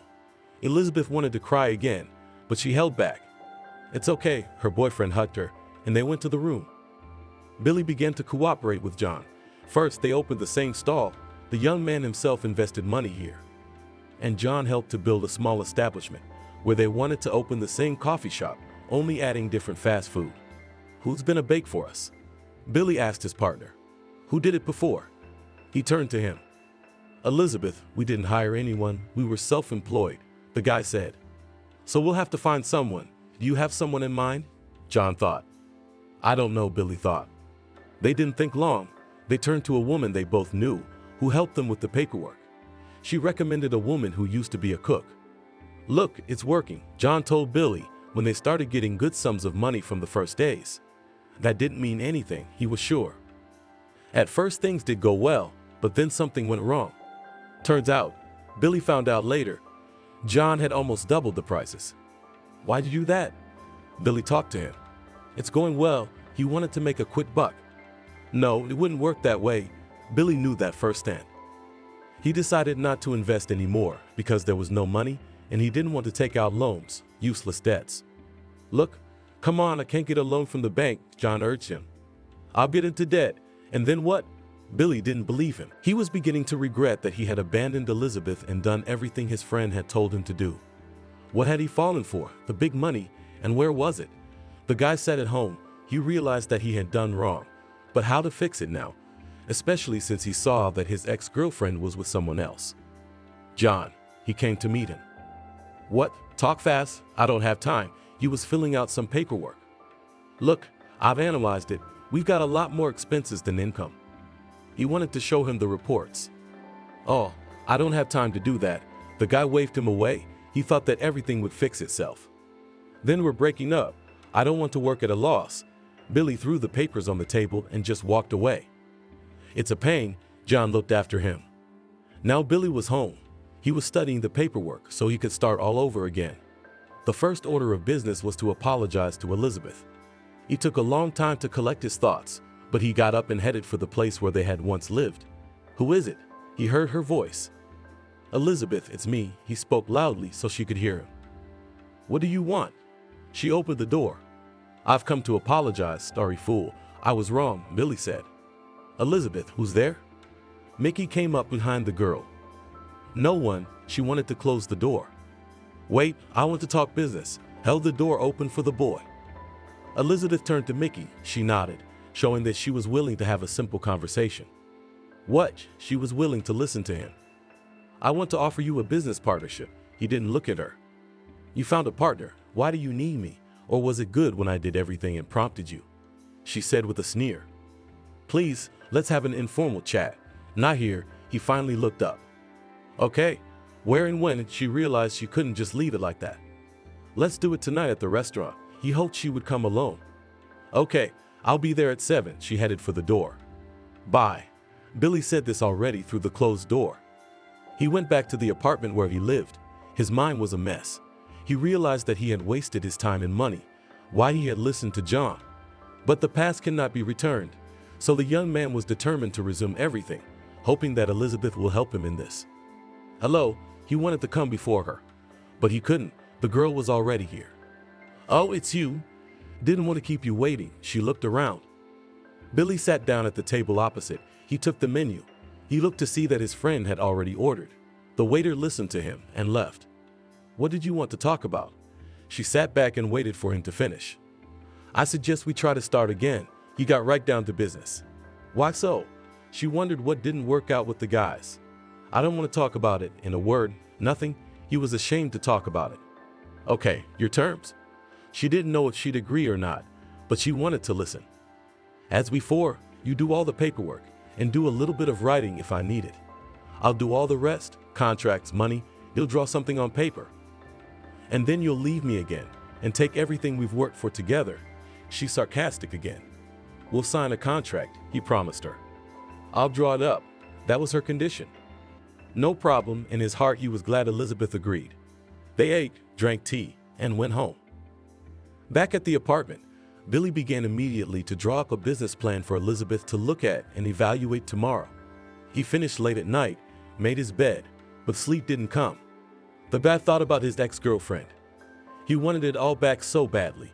but he didn't know what kind of relationship Elizabeth and Mickey had. "Sorry I'm late. They had arranged to meet in the morning, but Billy overslept." "That's okay," she knew he could do that. "Here, look at this. He wrote till all hours of the night last night." He handed the girl a folder of papers. She looked through it all, sometimes making a surprised face. "Wow, it's a whole cafe," she nodded. Yes, decided to go ahead a little, tired of doing petty things. He realized that these words may seem ambitious, but he really thought so. "Okay, we can try it. There is no such thing in our city yet," the girl agreed. This time they decided not to buy any stalls, although they had one. And if they wanted to sell pies, muffins, and coffee. It stood in a good place. People still remembered what and how they sold there. Now the young people decided to rent a small building.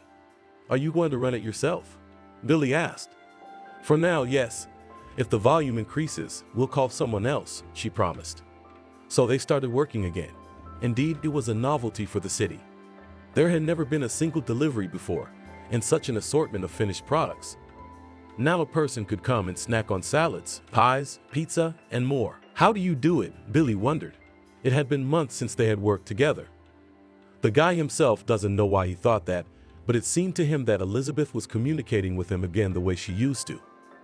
"Can I take you out to a restaurant?" he asked her once. If only to celebrate the successful start of the business, she said into his eyes. "Okay, at least that way," he agreed. In the evening they sat at a table opposite each other talking.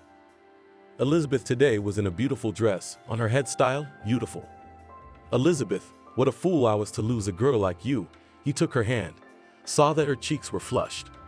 "Billy, don't." She took her hand away. No, she hadn't forgotten him, but she had Mickey now. She couldn't betray him. "Tell me, is there even a slim chance I'll get you back?" He asked her a question he'd been thinking about and doubting for a long time. Come on, she didn't want to talk about it. "Why not?" He didn't understand. "Do you think that if I loved you for such a long time, it could have all gone away in an instant?" She lowered her eyes. "I don't know," he sighed. "Why are you doing all this?" She really wanted to know. When he came to her and suggested they work together again, her heart beat twice as hard. "I get it." He took her hand again. "That's when Mickey came running into the restaurant. And I thought you had forgotten all about it and were with me now." He stood by the table and looked at the hands that were intertwined. "Mickey, what are you doing here?" Elizabeth felt uncomfortable. It meant he was watching her. "When you said you were going to the restaurant, I suspected something wrong, so I followed you. I stood looking at you for a long time," and he turned to leave. Billy turned away at this point. He thought the man would just walk away now. But that's what Mickey was waiting for. He turned around and punched the young man sharply in the jaw. Billy didn't expect this. He grabbed the spot of the blow and stood up. The receptionist and security guard immediately approached him. "You must leave our establishment," the man in the suit said. "Okay, we're leaving." The girl stood up, her face flushed with shame. "What are you doing here?" she shouted at the guys. "Wait, we're not done yet." Mickey stopped her. "Stop it," she shouted. Then Billy walked over to her, took her under his arm, and they walked down the sidewalk. "You'll be sorry," Mickey shouted after her, all out of sheer resentment. "Where are you taking me?" Elizabeth wanted to stop. "Home," Billy said firmly. There was no doubt in his words. "I have all my papers and things there." She meant the other apartment. "It's okay. We'll go there in a few days when he calms down," the guy promised her. "Okay." Elizabeth finally relaxed. She trusted this man. They had been through a lot together. They arrived at Billy's apartment late, so he suggested they have tea and then go to bed afterward. "Where will I be?" She saw that he had only one sofa. "No way together?" He smiled, realizing it was a stupid question. Billy looked Elizabeth reproachfully. "Okay, sleep here. I'll make my own bed on the floor." He was still smiling. "What's so funny?" The girl didn't understand. He did not answer and just went into the kitchen to make tea. They didn't talk about anything else. Elizabeth didn't even drink anything. She lay down, turned her back to the wall, and fell asleep. Billy tucked her in carefully. He believed that tomorrow or in a few days they would be together again. Good morning. He made scrambled eggs and coffee, waiting for the girl in the kitchen. "How long have you been making breakfast in the morning?" she asked him. "No, especially for you. I wanted to make you happy." He put a plate and a mug in front of her. "Thank you." She stood up, then shook her head. No, they were not together, and she wanted to kiss him. Elizabeth sat all red. She knew Billy could have guessed what she wanted to do. "You're welcome," he pretended he hadn't noticed. But to himself, he was glad he had. So much for work, she was ready to roll mountains. After all, the man who inspired her was there for her again. "Okay, partner," that's what he said on purpose. They walked out of the house together, went to wherever they had work. Elizabeth took care of her business, and Billy did the delivery and other tasks. A week later, Billy and Elizabeth went to the apartment where she lived with Mickey. He was gone, and it was clear from the absence of his things that he had left. "That's good," Billy said. "What's good? I've been dumped by another young man." She walked over to him, smiling. "Because you're only mine," he hugged her. Elizabeth didn't mind. She had been looking forward to this moment. And when Billy reached for her, she couldn't resist.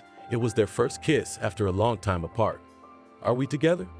Billy asked her. "Is that really what you want?" She asked it for nothing. She didn't believe it would happen. "Very much." He kissed her once more. Together then, she pressed herself against his chest. The young people had a fresh start. They were doing everything together now, counseling. Several cooks were hired and one saleswoman. Everything was good. "Listen, Elizabeth, why don't we go somewhere?" Billy asked her. "Why not?" She didn't mind.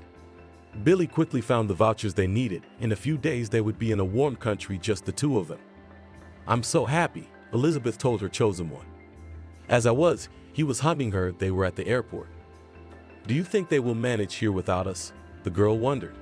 "We'll see." He kissed his beloved. When they were at the sea, Elizabeth asked Billy the question that worried her the most. "Don't you want us to get married?" she asked.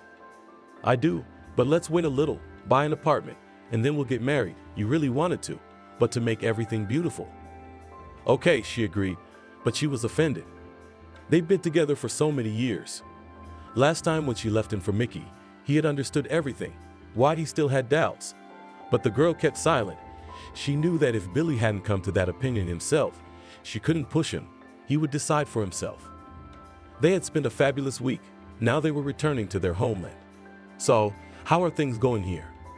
Billy came to his cafe. "Everything's fine," they told him. He checked all the accounts that had been kept in his absence. All was indeed well. People were attracted to them, so the earnings were great. 6 months later, the young man again invited Elizabeth on a trip. She was surprised, but they could afford it. There he invited her to a restaurant. She realized that he had some kind of proposal for her. Well, finally, she sat in front of the mirror in the evening and tidied herself up. "Sit down," he was gallant. "Thank you," Elizabeth was worried. Billy started. "I'd like to propose to you that you open a second cafe." "What?" That's not what she was expecting. "What's the big deal? Profits only grow. Why not?" He looked on, not even realizing how upset he had now upset her. "You could have told me that back home." She picked up the water glass and took a sip.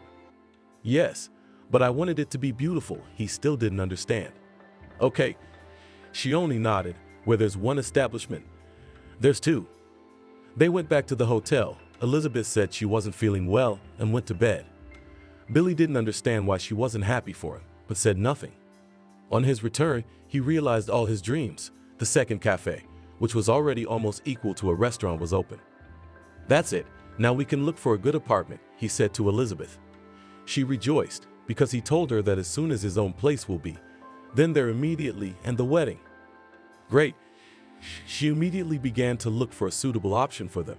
Did not forget that they may have children, and therefore, and for them a place was needed. When everything was chosen, they drove to the deal. Elizabeth, they walked into their new place.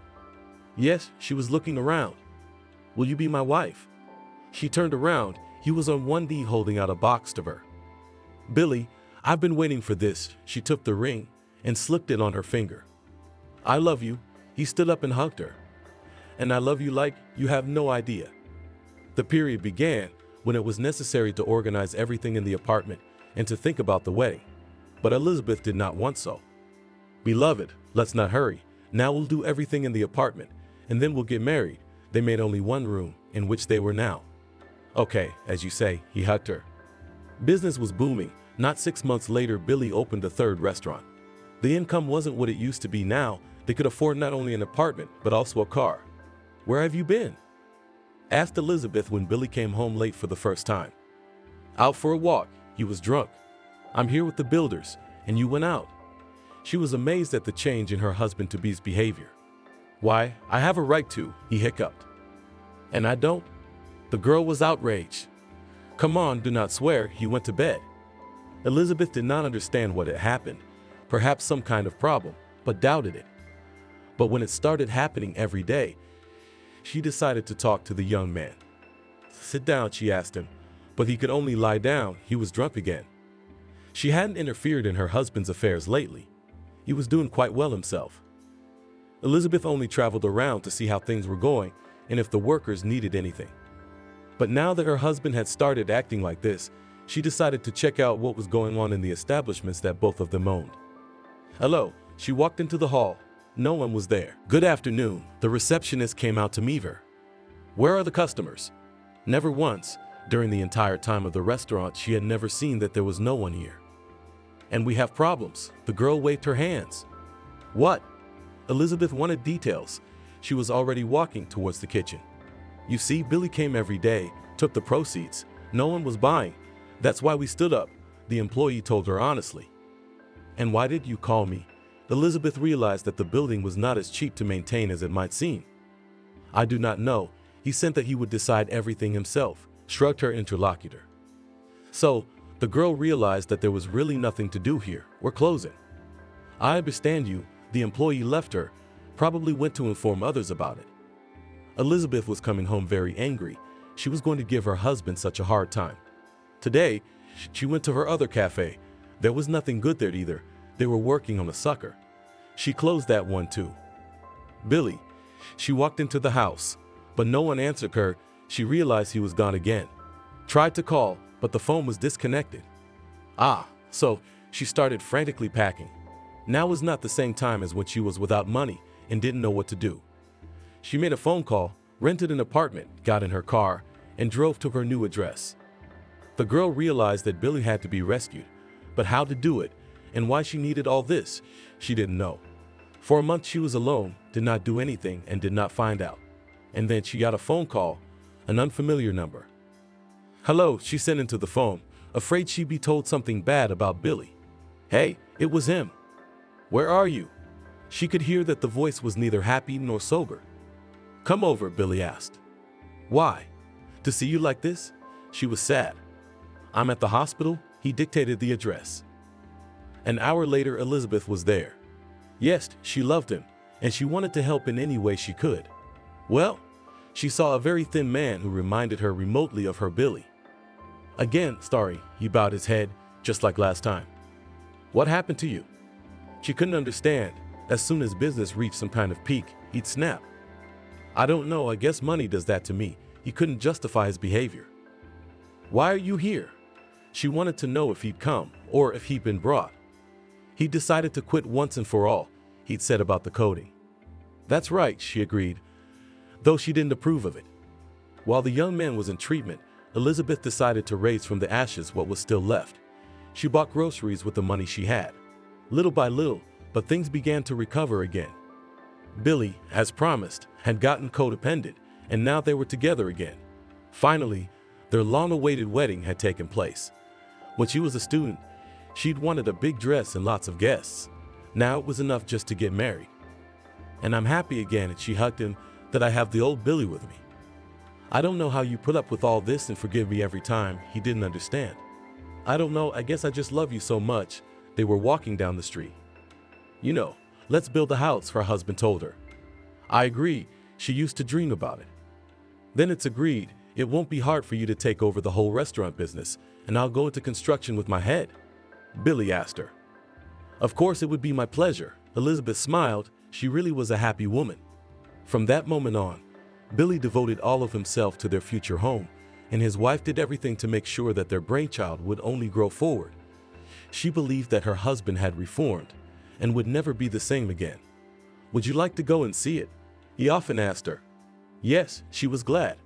The house was just beginning to rise from the ground, but she believed everything would be all right. "I want a baby so badly," my wife used to say to her husband at night. "I don't know why it's not working. Why don't we get tested?" Billy suggested. "No, let's try it ourselves first." She didn't believe she couldn't get pregnant. 6 months passed and Elizabeth came into the bedroom with the long-awaited 2 stripes. "Look what I have." She showed her husband a thin stick. "Elizabeth, I love you," he kissed her. "We should go to the doctor." She spoke her thoughts aloud. "Sure, if you want, I can go with you," he offered her. "No need, I'll do it on my own first." She was going to do it next week when she had free time. The house was built, only the interior trim remained to be done. Elizabeth was working. Billy warned her to be careful. "I'll go early," she told the girls at the restaurant. She was going to see the doctor that day. Good, they waved her off. Elizabeth left the place and headed to her car when suddenly she saw her husband on the corner. He was talking to some girl. She smiled and wanted to drive over to give him a ride, but when she got in the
She couldn't speak calmly. "Yes," he nodded. "Don't deceive me." The girl was still crying. "And I'm not trying to do that." He couldn't believe she could think that about him. After the discharge, the family was not the same as it had been before. Elizabeth was constantly jealous of Billy. She couldn't believe it wasn't him then, because she had seen it with her own eyes. "Elizabeth, let's make an appointment with a counselor. Your nerves aren't right," he asked her. "Your nerves are fine," she shouted back. But nevertheless, the husband and wife made an appointment with a specialist. Now they were waiting for their turn to see him. After talking and sorting out all the situations, it became easier on the soul. Elizabeth herself did not realize how she did not get to what the psychologist told them. "Billy, I'm sorry, maybe it really wasn't you then." She didn't know if she'd been led to believe it or if she'd realized it herself. "It's okay," he hugged her. Elizabeth was pregnant again. They had already moved into their new home. It stood in an elite settlement. Elizabeth wanted to get to know the neighbors, but didn't know how to do it. "How are you feeling?" Her husband was interested. He had recently started some kind of business, but he didn't tell his wife anything. "Normal, a little nauseous," she admitted. "Should we go to the hospital?" He always asked her that question. "No, I'll do it myself." She didn't want to go anywhere. "You know, I didn't want to tell you, but I want to be an MP," Billy told his wife one night. "What do you know about it?" She couldn't figure it out. "And who is sitting there? You think everybody knows everything," laughed the young man. Lately he'd started disappearing at work again. Came home when his wife was already asleep. He did not disturb. Elizabeth began to worry whether the situation that they already had once happened again. "Hello." She picked up the phone. She did not understand who could call at night. "Hello." She heard a woman's voice. Everything trembled inside. "I'm listening to you," Elizabeth said icily. "Your husband was in an accident. Now they are taking him to the hospital," that's all she said. "What?"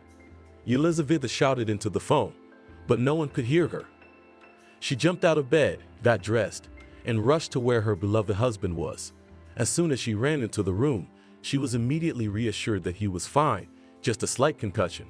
She began to settle to the floor. "What's wrong?" The nurse was frightened. She called the doctor. "Emergency, stretcher," he shouted. Elizabeth had a hemorrhage and had to terminate the pregnancy in the 4th month. This is what the girl was told when she came to. "Doctor, why couldn't anything have been done?" She sobbed again. "If we could, do you think we would have taken such an easy way?" He looked at her, realizing that she was in shock. Elizabeth spent a couple of days in the hospital, as did Billy. Then they went home. "Why does this happen?" she asked her husband. "How?" He looked at her. "We have everything and can afford a lot of things, but no children," she cried. "Calm down, darling. Everything will be all right." He stroked her hand. "Nothing's going to be all right." She began to get hysterical. Her husband's new business was booming.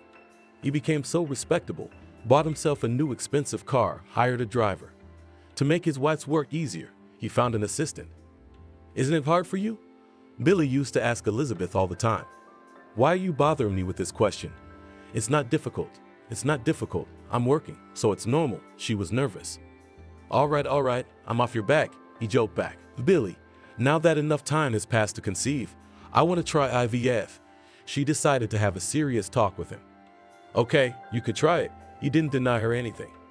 "I'll make an appointment with the doctor then," she rejoiced. "Yes," he nodded.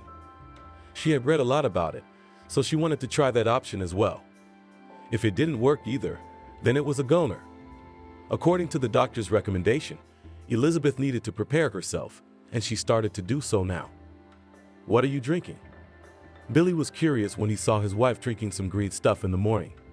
"It's vitamins, it strengthens the body," she explained. "Well, maybe I should drink it too," he laughed. "Try some," she handed him a glass. "You, and how do you do that?" He spit it all out into the sink. They both realized it might not work the first time, so they prepared for the worst. "Are you ready?" asked Billy's wife as they headed to their first counseling session. More than ever, she was telling the truth. There was nothing else in the world she wanted more than a child, so she was ready for anything. On their way then, he trotted off. After that, the doctor explained to them what and how it would happen, how the fertilized egg would take root, how long it would be before the pregnancy would be known exactly. But even all this did not give 100% guarantee that there would be no miscarriage. Husband and wife were ready for everything, so they just smiled and listened attentively to what the doctor said. "Come back in a week, we will make you pregnant," smiled the doctor. "You like such patience." "Thank you, we will," said Elizabeth, and they left the office. "Good doctor, I guess he will be my doctor," said the girl. Nothing to worry about then. Billy was happy then when his wife smiled. All lately his whole day had been busy. There was something he could do to carve out time to be with Elizabeth.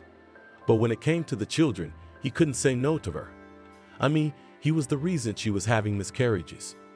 "I'm scared." They sat in the hospital corridor.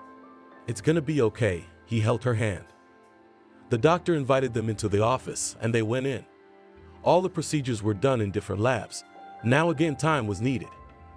God, this is all taking so long to do. Elizabeth was growing more impatient each time. "And don't tell me I'm on fire," he looked at his watch. "So, Elizabeth, I'm going to have to keep you in the hospital because there's no telling what will happen to you. We don't want to take any risks, and here you are always under observation," the same doctor told her. "Okay, I'll go along with whatever you decide," she looked at her husband. Yes, he couldn't hear what they were talking about, but he knew when a wife looked that way, she was looking for support. Afterward, Billy left for work and Elizabeth was placed in a comfortable room. She didn't say anything, lay there watching TV, looking through magazines. "Why is nothing happening to me?" she often asked the nursing staff. What should be happening? They didn't understand. I don't know, she didn't understand, but she wanted to ask. After 7 days, the doctor who was seeing her came to her room. And what happened? She sat up in bed. So far so good. The pregnancy is there, he smiled. He knew he had pleased her with those words. Why so far? Elizabeth widened her eye. She waited until the scary period when she could have lost the baby had passed and packed for home. "You're being reckless," the gynecologist told her. "I can't stay here any longer. I'll go home for a while to see my husband and I'll be right back," Elizabeth promised. "Okay, but everything is your responsibility." He couldn't believe that a woman who had wanted children for so long now wanted to risk it. Elizabeth was determined to leave, she did. The girl came home. What a hometown everything was here. And even though the hospital she was in was very good, there was no substitute for the walls of home. "Billy, hey," she called her husband right away. "Hey, how are you doing? I hear you hurrying." "I'm home," she blurted out. What happened? He got nervous because Elizabeth had to stay in the hospital until the end of the term. "I couldn't take it anymore. I decided that I could lie at home," she told her husband honestly. "Well, don't do anything there. I'll be there in the evening," he promised her. Elizabeth was not going to do anything. She went to her in her husband's room, lay down in bed there. How cozy it was. Then she decided to look at the photos. She hadn't leafed through the album for a long time.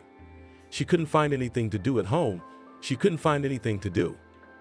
Then she decided to look at the paperwork, how things were going at the restaurants, whether Billy was keeping up with everything or not. She opened the computer, her eyes looking surprised. She finally saw what her husband was doing now. It was a lucrative business, but to have it turn around so much in a short period of time was unexpected. "Hey," she didn't hear him come in. "Why are you scaring me so much?" Her heart was racing. She calmed herself internally, as if something was wrong. "Why are you doing something forbidden?" He leaned over and looked over her shoulder. "Yes, looking for secret correspondence with mistresses," she laughed. "And what's the progress?" He saw her looking at his papers. "I'm surprised you were able to do that," she kissed her husband. "I didn't want to tell you until it worked out so there wouldn't be any talk later," Billy admitted. "Okay, I don't mind." She was happy to see her husband again. "Hungry?" he asked her. A little. She remembered that she hadn't eaten anything since this morning. "Let's go to a restaurant," he suggested. "Ours?" She looked at him enigmatically. Of course, he extended his hand to her. She didn't refuse. Husband and wife got in the car, drove off. Everything was fine in their establishment. The employees were doing their jobs properly. The newly hired director was doing well too. "Good evening," he hurried to the owners. "Hello," Elizabeth saw him for the first time. "Meet Harvey. This is Harvey." Billy introduced him to her. "Nice to meet you," she nodded. They made their way to a table and were immediately seated. "How nice." She looked at everything going on around them. "It's all thanks to you." Billy never tired of saying that. "Don't be silly, we did it together. If it weren't for your absences and departures, we would have stood firm long ago." She reminded him of the most shameful steps. "Enough, I can't even think about it." He turned away. Okay. Let's not talk about the bad stuff." They continued talking about different topics. After dinner, the couple drove home. That evening, Billy put all his business aside to be at home with his beloved. They watched some movie and then went to bed. "I'll be up late tonight," the husband warned his wife. "Okay. Thanks for spending so much time with me yesterday." She kissed him. Billy left and Elizabeth stayed home, but she wasn't bored. You could do whatever you wanted. After that, she went to the hospital for a while.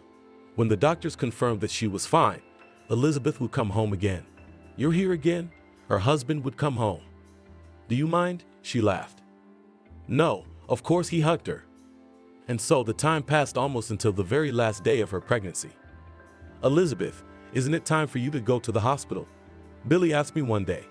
"No, there's still time. I'll go in a few days. The doctor has already called me," she told him. "Good, don't take too long. Call me if there's anything wrong," he threatened her with his finger. Everything was fine, she was sure of it. It was late evening. Billy wasn't home as usual. Elizabeth was about to go to bed, but something in her stomach hurt. She stopped and waited.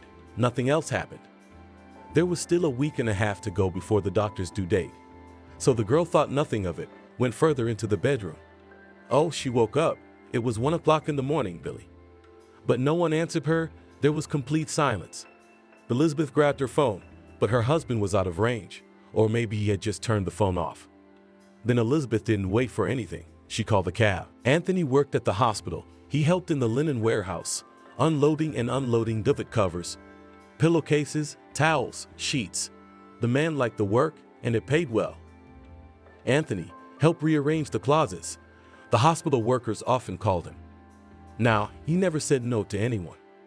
Often, when there was no work, he could take a broom and sweep the yard, and that's what he did this time. As he was cleaning the main alley, he saw a woman walking down it. He had a crush on her. He had a crush on a girl in high school, and this stranger reminded him of her. "Hello," he said as she walked past him. "Good afternoon," she nodded. After that, Anthony began to notice the stranger more often. Then he began to watch her at all. It seemed to him that she was always sad about something, and he wanted to approach her, to talk to her, to calm her down. But he didn't dare. "Katie, you're having your treatments." The nurse looked out the window and shouted. Now she was looking back at her and hurrying to get inside. Anthony realized she was a patient at the maternity hospital. Surprised, there was no belly visible at all. He decided that in a few days he would definitely approach the woman. After all, if he didn't, she would be discharged and he wouldn't see her again. Anthony went about his business. He tried to ignore the fact that they started to make fun of him when they noticed him standing under the tree watching the woman, but he didn't care what they told him. Hello. He approached her as she sat on the bench. He even thought she was crying. Hello. She was silent. Why are you crying? He really saw tears in her eyes. I'm sorry, but the last thing I want to do right now is talk to someone. She didn't turn around. My name is Anthony. Is something wrong? He wanted to be supportive. No, I'm fine. Just go where you're going. She didn't want to talk. I wasn't going anywhere. I work here. He didn't want to leave. Yeah, you're a doctor. She turned to him now. No. He looked at the warehouse. She followed his gaze. Why did you come to me? She wiped her tears. I just saw that the woman was sad. I wanted to be supportive, he admitted. Yes, she looked at her hands and was silent. Tears again appeared in her eyes. Tell me it will be easier, he asked her. My husband is dead. She still didn't look in his direction. How could that be? Anthony was amazed. She was pregnant. That's how it happens. Life is unpredictable. He went on a trip, working as a trucker, and in the evening I got a call that there was an accident. My husband was gone. So I got here, she stopped. How are you now? He looked at his stomach. I don't know, I'll get by somehow, she was confident. Shall we walk? He asked her. Yes, she didn't know why she trusted some strange man either. They walked down the alley, then turned off it. Won't they lose you? He was worried about her. No, she looked back at the ward windows. They had told each other so much that day that they seemed to have known each other all their lives. When are you being discharged? It was important for Anthony to know. He didn't want to end communication with her. A couple days later, she looked at him. Good, so we still have time to socialize, the man rejoiced. Yes, she smiled back. Today, Anthony walked her to the entrance of her wing and went to do his work. He was always remembering something. The smile never left his face. Some people even asked him what happened to make him so cheerful. Anthony just kept quiet in response. He didn't want to jinx the slim opportunity he had. Katie, he saw her come out for a walk. Hello. It was obvious she was excited to see him too. Let's take a walk. He gave her an elbow. Of course, she wasn't crying anymore today. How would you like me to start courting you? Anthony asked in a funny way. He had been thinking about it all night as he confessed. Come on, I am. She lowered her eyes to her stomach. And what? I'll raise you as my own. He was sure of that. Well, I do not even know, and what people will say. Not had time to bury her husband, and already with another lives, she said. And what do you care about these people? He did not understand. No, just she did not know what to answer. Then what? Anthony did not understand. Let me check out first, and then we'll see, she asked him. Okay, he agreed with her. From that day on, they started a serious relationship. Kathy's friends were very surprised when she went to the hospital as an inconsolable widow and came back happy and with a man. Lucky you, Kathy, the girlfriend said. Don't be jealous, she laughed. No, she hadn't forgotten her husband, but her life went on, and soon there would be a little one. Anthony lived in a rented apartment, then Kathy suggested he move in with her. He did not agree at first, but subsequently moved in. The woman didn't work anywhere. I used to be provided by my husband for baby to do something, and now pregnancy does not give. And the little one later, she told Anthony. Nothing, as long as my salary is enough. The other day he took a part-time job at the hospital. They married before the baby was born. Kathy gave birth in the same hospital where she had been hospitalized. Since Anthony worked there, he had no problem visiting his wife. I'm so glad I have a son, he told her. Thank you for everything. Kathy realized that this man had saved her from suffering and everything else. They hugged each other, and afterward, Anthony was already meeting his family on the steps of the same maternity hospital. Here you go, Daddy. A familiar nurse handed him the bundle with the baby. Thank you. They drove home. When the little guy turned 6 months old, Anthony came home with some unpleasant news. Katie, I need to tell you something. He looked at her. Speak. She stood stone-faced in the hallway. I was made redundant today. The money will keep coming for a while, but I promise you I'll get somewhere. Anthony, she rushed over to him. You what? He wasn't expecting that. I thought you were going to tell me I'd had enough of you and your baby and leave. She was almost crying. You what, you fool? I love you so much. Where can I leave you? He hugged her and her son tightly. They went on with their lives. Indeed, for a few months Anthony received some money, but then it stopped coming. He did all sorts of things, all sorts of jobs. Either there were just odd jobs that paid pennies, or there were no jobs at all. Hello. Katie opened the door one day and there was a man standing in front of her. Good afternoon. She was waiting to hear what he had to say. I'm sorry, but your husband put a mortgage on the apartment. The payments haven't come in for months. We can't wait any longer, he said. So what, you're taking our place? She didn't understand. Unfortunately, yes, or you have to pay everything back as soon as possible, he told her. Kathy signed some papers. She had to talk to her husband. Anthony, you know what happened today? She couldn't even talk about it. He couldn't think of any way to get that kind of money. Her husband had a KMNAZ, on which he was in an accident, but there is not restorable. If only for iron, the woman was looking for different options. Well, I'll think of something. Anthony realized that you cannot stay without work.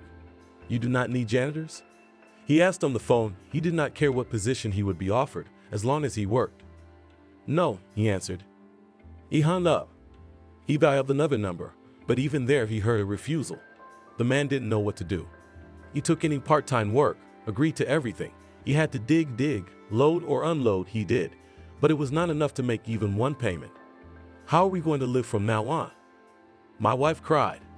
I don't know, I'll think of something, he promised her. Anthony, I'm pregnant, she looked at him. What? He was both excited and scared. Yeah, I just found out, she cried even more. Well, that's very good news, he pulled her close to him. Something really had to be done now. Then a friend told Anthony to take a cab. How could I not have thought of that? He slapped his forehead. Hello, he went into the office. What do you want? There was a man behind the desk. I need a job as a cab driver, Anthony said openly. Do you have a car? The man behind the desk asked. No, he really didn't have one, but for some reason Anthony thought he would get one. I'm sorry, then there's no vacancy for you, he said. Too bad, he came out of there sad. So, the same friend asked in the evening. As you can see, zero, I need a car, sighed Anthony. Yes, business, and try to go to the big store. There is a parking lot nearby, which always requires security guards, again gave the idea comrade. Okay, so he did. Anthony didn't miss any opportunity to earn money. Yes, you're a good fit for us, the man heard for the first time in a long time. Kathy, I got a job. He came home happy. I congratulate you, she was sad, probably just very tired. I'm getting out tomorrow. He started rummaging through his closet to find a suit to wear to work. Okay, his wife went to her room. Are you sick? He followed her. I'm already tired of thinking about where to get money. She didn't rebuke him, just spoke her thoughts out loud. Don't worry, I know we'll be fine soon. He hugged and kissed her. And I believe you, she smiled back. Anthony went out to work. There was nothing complicated here. Just open the barrier, get money, and give a ticket in return. That's what he did. It worked out well. Can I keep it for a couple days? He often heard that. Sure, what a problem. Your money is my security, laughed Anthony in response. All right, served a little more client. It was the so-called tips. Anthony rejoiced. Something to help. He saw the driver couldn't start the engine. No, thanks, I'll do it myself. Then Anthony backed off so there wouldn't be any complaints about him harassing people. Katie, I want to tell you, people are so helpful. No one's ever been rude. Not once did anyone say we were taking money or anything like that. No, everyone was polite. Anthony loved working here. Not only was he making money, but the income was good. The bosses praised him for his work, and he did his best. So work hard. His wife had been a bit cheerful lately. She no longer whined that it was difficult for her with a belly and a child. It seemed that life was getting better. But the bank employees were not dormant. They came anyway. You have no right. This is my only home, the woman shouted then. Then Pei looked at her surprised employee. With what? I have a small child. I will soon have a second child, she cried.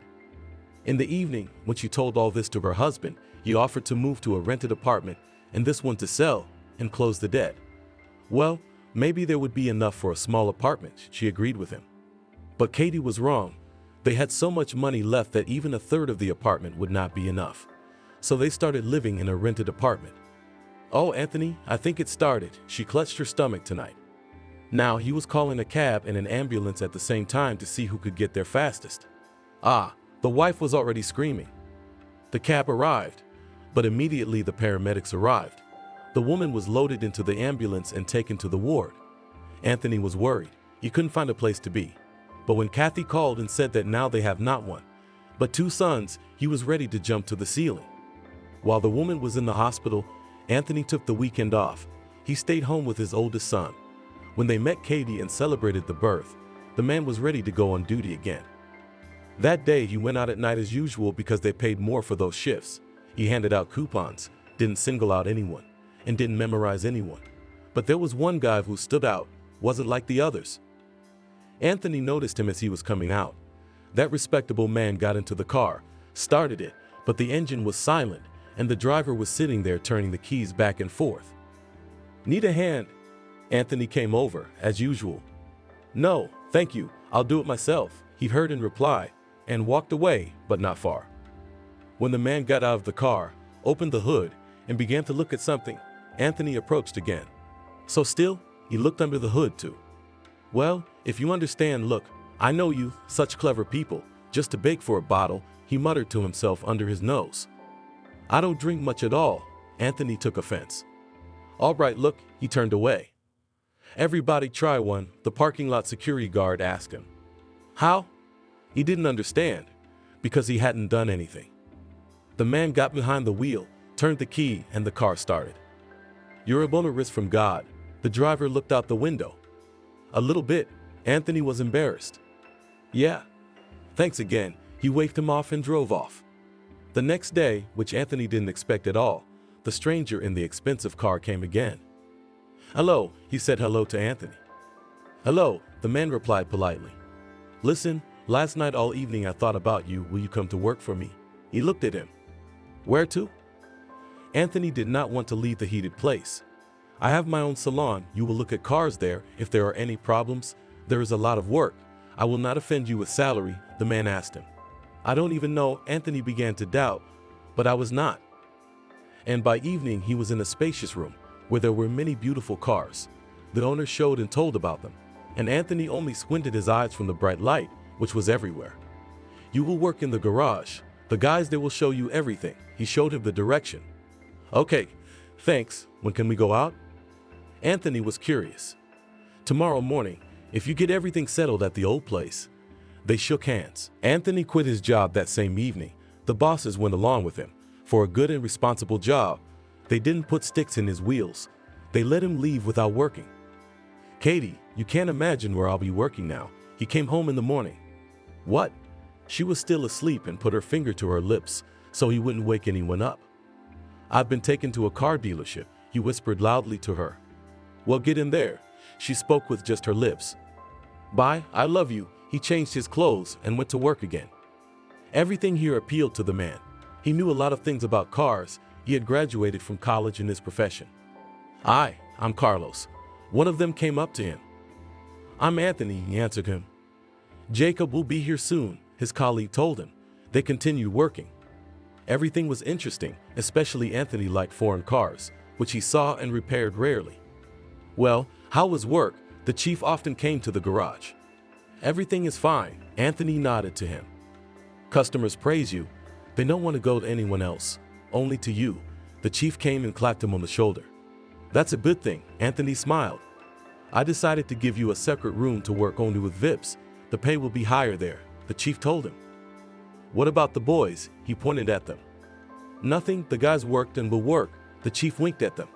For now, Anthony was stunned that things were happening so fast in his life. He had a perfect garage now. Any man would envy such a thing. He and his boss had a very close relationship. When an important customer came in, they'd call each other back. "Thank you for your work," the boss never tired of praising. "Can I ask you something, even if it seems impudence on my part, but still?" Anthony looked at the chief. "Sure, if I can, I will," he was confident. "Do you have a car? I want to get a job in a cab. I have no money at all." His wife had an apartment. He told me how they got by with Kathy and their 2 kids. "Well, I don't know," the man touched his chin. "I need to think after all. A car is not a toy. I promise you that everything will be fine. I'll work here during the day, and then I'll go out at night." Anthony was sure of it. "What are you, a robot, to work 24 hours a day?" The chief was surprised. "Why, I'll sleep in the evening," laughed the employee. "Okay, I promise to think about it until tomorrow," said the chief. Anthony returned home elated. If he manages to get a car, then everything will be fine with him. "What are you glowing?" Katie asked him at home. You have no idea. Her husband sat down at the table and started dinner. Tell me, she's already put the kids to bed. No, I won't say anything yet. If it works out tomorrow, we'll talk. He took her hand and pulled her to him. Anthony, she laughed. I'll do anything to make you happy. He kissed her. Such a strong love he had for this woman. I am glad I have found such a worthy man. I have never once doubted you. She laid her hand on his shoulder. They sat like that for a while and went to the bedroom. In the morning, Anthony was afraid to talk to the boss, and if she said no, then he would be very upset. And I'm waiting for you. Met already his chief in the garage door. What? I'm late. He looked at his watch. No, I just couldn't wait to tell you the news. He gave him his hand to shake. What is it? Anthony held his breath. I have a used Lada. If you agree, you can take it. Pointed towards the parking lot. The supervisor pointed. That's the best you could do. He went to inspect the swallow he had gotten. The car was in decent condition. It didn't even need to be repaired. Anthony knew that from this day forward, his wife and children would always have their bread and butter. Wife, set the table. I'm here with good news. He walked into the house that evening. When Kathy, surprised, did everything and they sat down at the table, her husband began to tell her about what had happened in the last few days. So, have you been in a cab yet? She wondered. Of course, he nodded. I'm going out for my shift tomorrow. Please, just be careful, she asked him as she remembered what her husband had died of. It will be all right. I won't leave you. He ran his hand through her hair. I believe, she smiled softly. Anthony had 2 jobs now. He could afford a lot of things. The first thing they did was buy beds for the kids. Before that, they had slept on the couch with their mom. Anthony had clearly decided that he would save up for an apartment. He didn't want to get into loans. The man realized that it would take more than 1 year, but he was stubborn. At night, he managed to earn good money. There were always customers. This pleased the man. He always came home with the proceeds. Aren't you tired? Katie would ask him at home. No, not at all. I have plenty of time to rest. And he wasn't lying.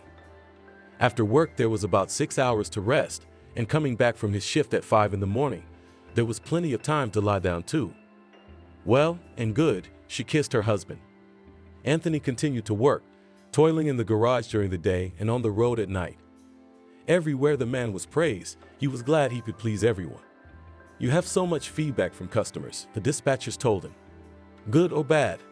Anthony didn't know you could leave feedback. Of course good, you're a saint. The girls laughed at him. Oh, thank you. He told them the same thing. Kathy was glad her husband was in demand. She did everything she could to support him. She never denied him intimacy. She cooked, ironed, even though it was often unnecessary. That evening, Anthony went to work as usual. He put on his favorite overalls, in which it was comfortable and convenient. Went to the kitchen where he ate before heading out into the night streets of the city. Are you going to bed? He asked his wife as she walked from the kitchen. No. Why did you want to talk? She stopped. Just sit with me. He patted the stool. Okay, she sat down. How about I take the day off and we go to the park with the kids?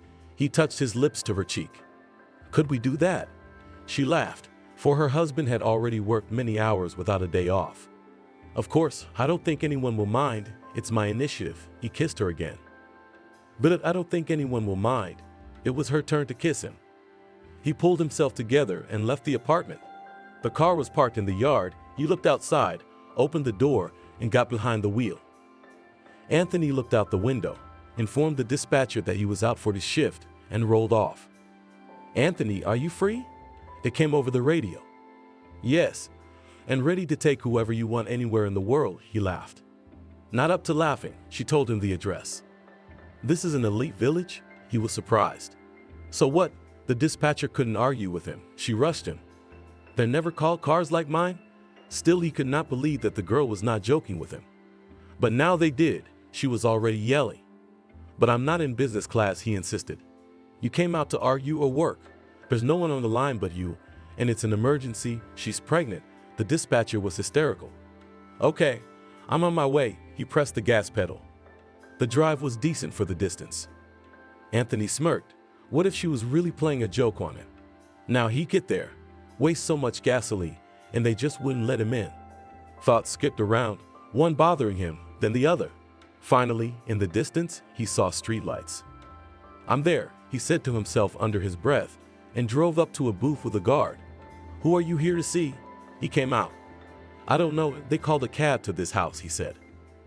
Now he said something into the radio, then nodded. The barrier went up. Anthony drove through. He realized that he had indeed been called. "Hello," he saw the woman. She was writhing and couldn't get into the car properly. "Why didn't you call an ambulance?" He was surprised. "What?" She looked at him for a moment. It didn't even occur to her. "Get in quickly," he helped her. He started the car. They drove off. The driver could have increased the speed, but he was afraid he might make it worse for the passenger. So he drove slowly, but not so slow that they'd be late for anything. "Could you go any faster?" she asked him from the back seat. "Would it bother you?" He was afraid. What could it hurt? It was like she was squeezing the words out of her mouth. "I don't know," Anthony began nervously. He realized the woman was already in the state they were in the prenatal ward. "Goni," she was screaming. "Come on, I'll call an ambulance." He looked at her in the rear-view mirror. "Call whoever you want." She couldn't stand it. "Does it hurt?" Anthony wasn't worried about speed anymore. They were chasing. "Ah," she yelled. "Jesus," he stopped the car, got out, exhaled. "What are you doing?" "Ah." He stopped. He could hear her breathing and screaming. "Hello, ambulance?" He asked into the phone. When he was answered in the affirmative, he named the kilometer of the road they were on and called the crew there. "Honey, wait." He wanted to help her, but he didn't know how. There was no one on the highway at that moment. "Ah." She wasn't saying anything anymore, just screaming. Anthony pushed the front seat all the way back so there was room. Then went to the trunk. There was a canister of water. There were rags, but all dirty. I had to put my jacket underneath. "Ah, here it comes," shouted the woman. "Ah," came Anthony. He put his hands up to her, not knowing what to do. Ahead showed. He realized that nothing could be stopped now. "Come on," he shouted. "Ah." She made one last push. "Well done," he watched, and there was a little boy lying in his jacket. The passenger leaned back in her seat. She had no strength at all. A siren sounded in the distance. It meant an ambulance was approaching. "You're so good." The paramedic took the baby out of the man's arms. Yeah, he was exhausted, not only physically, but most of all mentally. "So we take the mother too." "Thank you," whispered the woman in the blue suit. Anthony got behind the wheel. He realized that today he would not go anywhere. Tomorrow he would have to give the car back to him to have it completely cleaned. He looked back at the back seat.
He didn't show up for work until the next day. "Why were you there yesterday?" the other workers asked. "No, I can't bear to tell it again." At that moment, the supervisor came through the door. "Why?" He looked at him. "Hello," startled Anthony. He thought that the man already knew and was about to scold him about the car. "So what happened?" The chief leaned on the door jamb. "I went out at 9 on my route, and there was a call," and he repeated it all again. So the chief went after him. Anthony thought he was going to start telling him that he'd dirty up his car, and now it was impossible to drive there. "I had it dry cleaned." He started to justify himself. "What are you talking about?" "So you're the cabbie who delivered my wife's baby?" Billy hugged him. "What?" Anthony stared at him. He couldn't understand what his boss had just told him. "My wife couldn't call anyone last night. That's where you came in," he exulted. "Why weren't you at home?" The man couldn't get up to speed. "It's nobody's business anymore." He led Anthony to the administration building. As he walked, he couldn't believe that this was really happening. He thought such coincidences only happened in movies or something. "And I was a fool." thinking whether to give you the car or not. And imagine if I hadn't, she would have had to give birth at home alone, he thought, then shook his head, as if dismissing these thoughts. I never would have thought it. Anthony was shocked. So what do you want? The supervisor looked at the man. Come on, nothing. I did it as a human being, not for something I would get. He began to excuse himself. Anthony, it was fate that you and I met, and that's how it worked out. Billy stood up and began to walk around the office. Believe me, I don't need anything. Can I stay working for you? And don't take the car away from me yet, he asked. That's it. Go on. Keep working. Billy showed him to the door. After the employee left, he made a couple calls, and after that he sat down in a chair and calmed down. Elizabeth, hi, you have no idea what I'm about to tell you. He dialed his wife's number. He started to tell her that he found out who did it and what he wanted to thank him for. You're right about everything. Do what you think is right. His wife always supported him in everything. Then Billy did what he wanted to do. It took a couple days to get the paperwork done. He spent all that time with his wife in the hospital. The baby was born healthy, and the mother was fine. When Billy got the call that everything was ready, he personally went to visit Anthony. Hello. Katie opened the door for him. Greetings. My name is Billy. I'm your husband's boss. May I pass? He asked the hostess. Of course she couldn't say anything more. Anthony himself came out of the room with a baby in his arms. What are you doing here? He still felt uneasy when he saw the chief. Anthony, you don't have to do anything. I'll do everything myself, stopped him Billy as he wanted to bring him a chair. Okay, stopped the man. He and his wife stood silent, just looking at the guest. Okay, I'll start with the main thing. Billy pulled some papers out of a folder. These are the papers for your apartment, which is in the center of town. Come on, Anthony started to say, but Kathy gave him a look that shut him up. You can tell she's a smart woman. Billy looked at her. Thank you, she pursed her lips. This may be the main thing for Billy, but I have a second item. He pulled out a second stack of paper. What else? The man couldn't understand. It's your own taxicab, which was established a few days ago. Of course, there are hardly any cars there yet, but I think you'll get employees. Billy came over and shook his hand once again. Jesus, what's the big deal? Believe me, anyone would have delivered your wife's baby, Anthony told him. You're not anyone. The man signaled him to shut up. There's more paperwork, so it's not over. Katie looked at the folder. What a savvy wife you have, Anthony smiled the supervisor. Yeah, what is? Anthony was a little embarrassed for Kathy right now. As you guessed, I have another clause. The car I gave you for rent stays with you. You can work on it if you want. But I'd like to give you the car for your own use. He handed over the papers. That's it. I've had enough of these handouts. Anthony freaked out. Let me give it to you. Katie held out her hand. Okay, Billy realized that on the one hand, this whole thing wasn't very pleasant. Anthony, I haven't said the most important thing. Please come out here. Billy called out to him. What else? He could not come out. In a month we will be baptizing our son, and you will be his godfather. He came over and hugged him. That would be enough for me. Anthony looked at his boss, now probably ex-boss.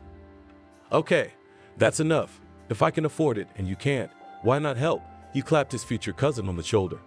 Is that it? Looked Anthony at him. Yes, nodded and smiled at Billy. Thank you. Now it was Anthony's turn to thank. That's it. You and I are going to be inbreeding soon, so there's no need to sit in ambush. As soon as Elizabeth is discharged, we're expecting you for porridge, he told Anthony. Good. He looked at Katie. Billy left, and the family stood like that in the hallway, all the papers on the nightstand. You've said I wouldn't need anything with you. Katie walked up to him. Yes, he nodded. Well, your wish has come true. Now we have everything and more. She couldn't believe it herself. Does that happen? He looked at his wife. Probably, if it's all happening in real life. She knitted the papers in her hands. 2 weeks passed after that day. Billy, as promised, invited them to his house. Introduced him to Elizabeth, who smiled at Anthony and once even apologized. No kidding, he wasn't very pleased to hear her apologize. If it wasn't for you then, she would have started that song again. You should all calm down by now. Anthony looked at his future godson. Would you like to hold him? Elizabeth handed him into his arms. Thank you, I have more friends now, Anthony said. And family. Billy came up to them. Well, that too, grinned the man. Some time ago, he was a simple loader in a hospital, and never would have thought that he would become the owner of such wealth. Hello, and can I take a statement? He came to the hospital once. He had to open a business, and for this he needed to register. Anthony, they say that you are now the owner of factories and steamships, and all thanks to what? The fact that he worked in the hospital for so many years. Looked at him, girls and women of this department. Who's talking? He didn't understand. The whole city is shocked that such a thing could happen, at least the neighborhood where you live, and our hospital, all on the ears, told the latest gossip local chief. Oh yes, you say too. He took the paper that had already been prepared for him and wanted to go out. Will you be a godfather? The same woman asked lastly. I will, he nodded and went out. As he walked home, he thought that he didn't give a damn about anyone. He lives once, and if he is so lucky, why not use everything? And let them say what they want. He hadn't stolen anything. Are you ready? His wife asked him on the day of Harry's baptism. Of course he stood in the hallway. Then take the children and go into the yard, she asked him. Okay, went with them Anthony down the stairs. They got in the car, drove to the church where a lot of people had already gathered. Hi, Billy walked up to them. Hello. Anthony couldn't get used to that. Shall we go? He handed his son to his godfather. Sure. Anthony looked at his children. They entered the church. It was quiet. Everything went well. Harry didn't even cry once. They came out, crossed themselves. Thanks for your son. Billy shook his hand for the umpteenth time. Thank you for everything. They hugged. Elizabeth walked over to Kathy. What a wonderful husband you have, she told her. I know it myself. He saved me once, she said, tears welling up in her eyes. Happiness to you. Elizabeth spoke sincerely. And the same to you. The women hugged each other. Together they drove to Billy's house to continue the ceremony.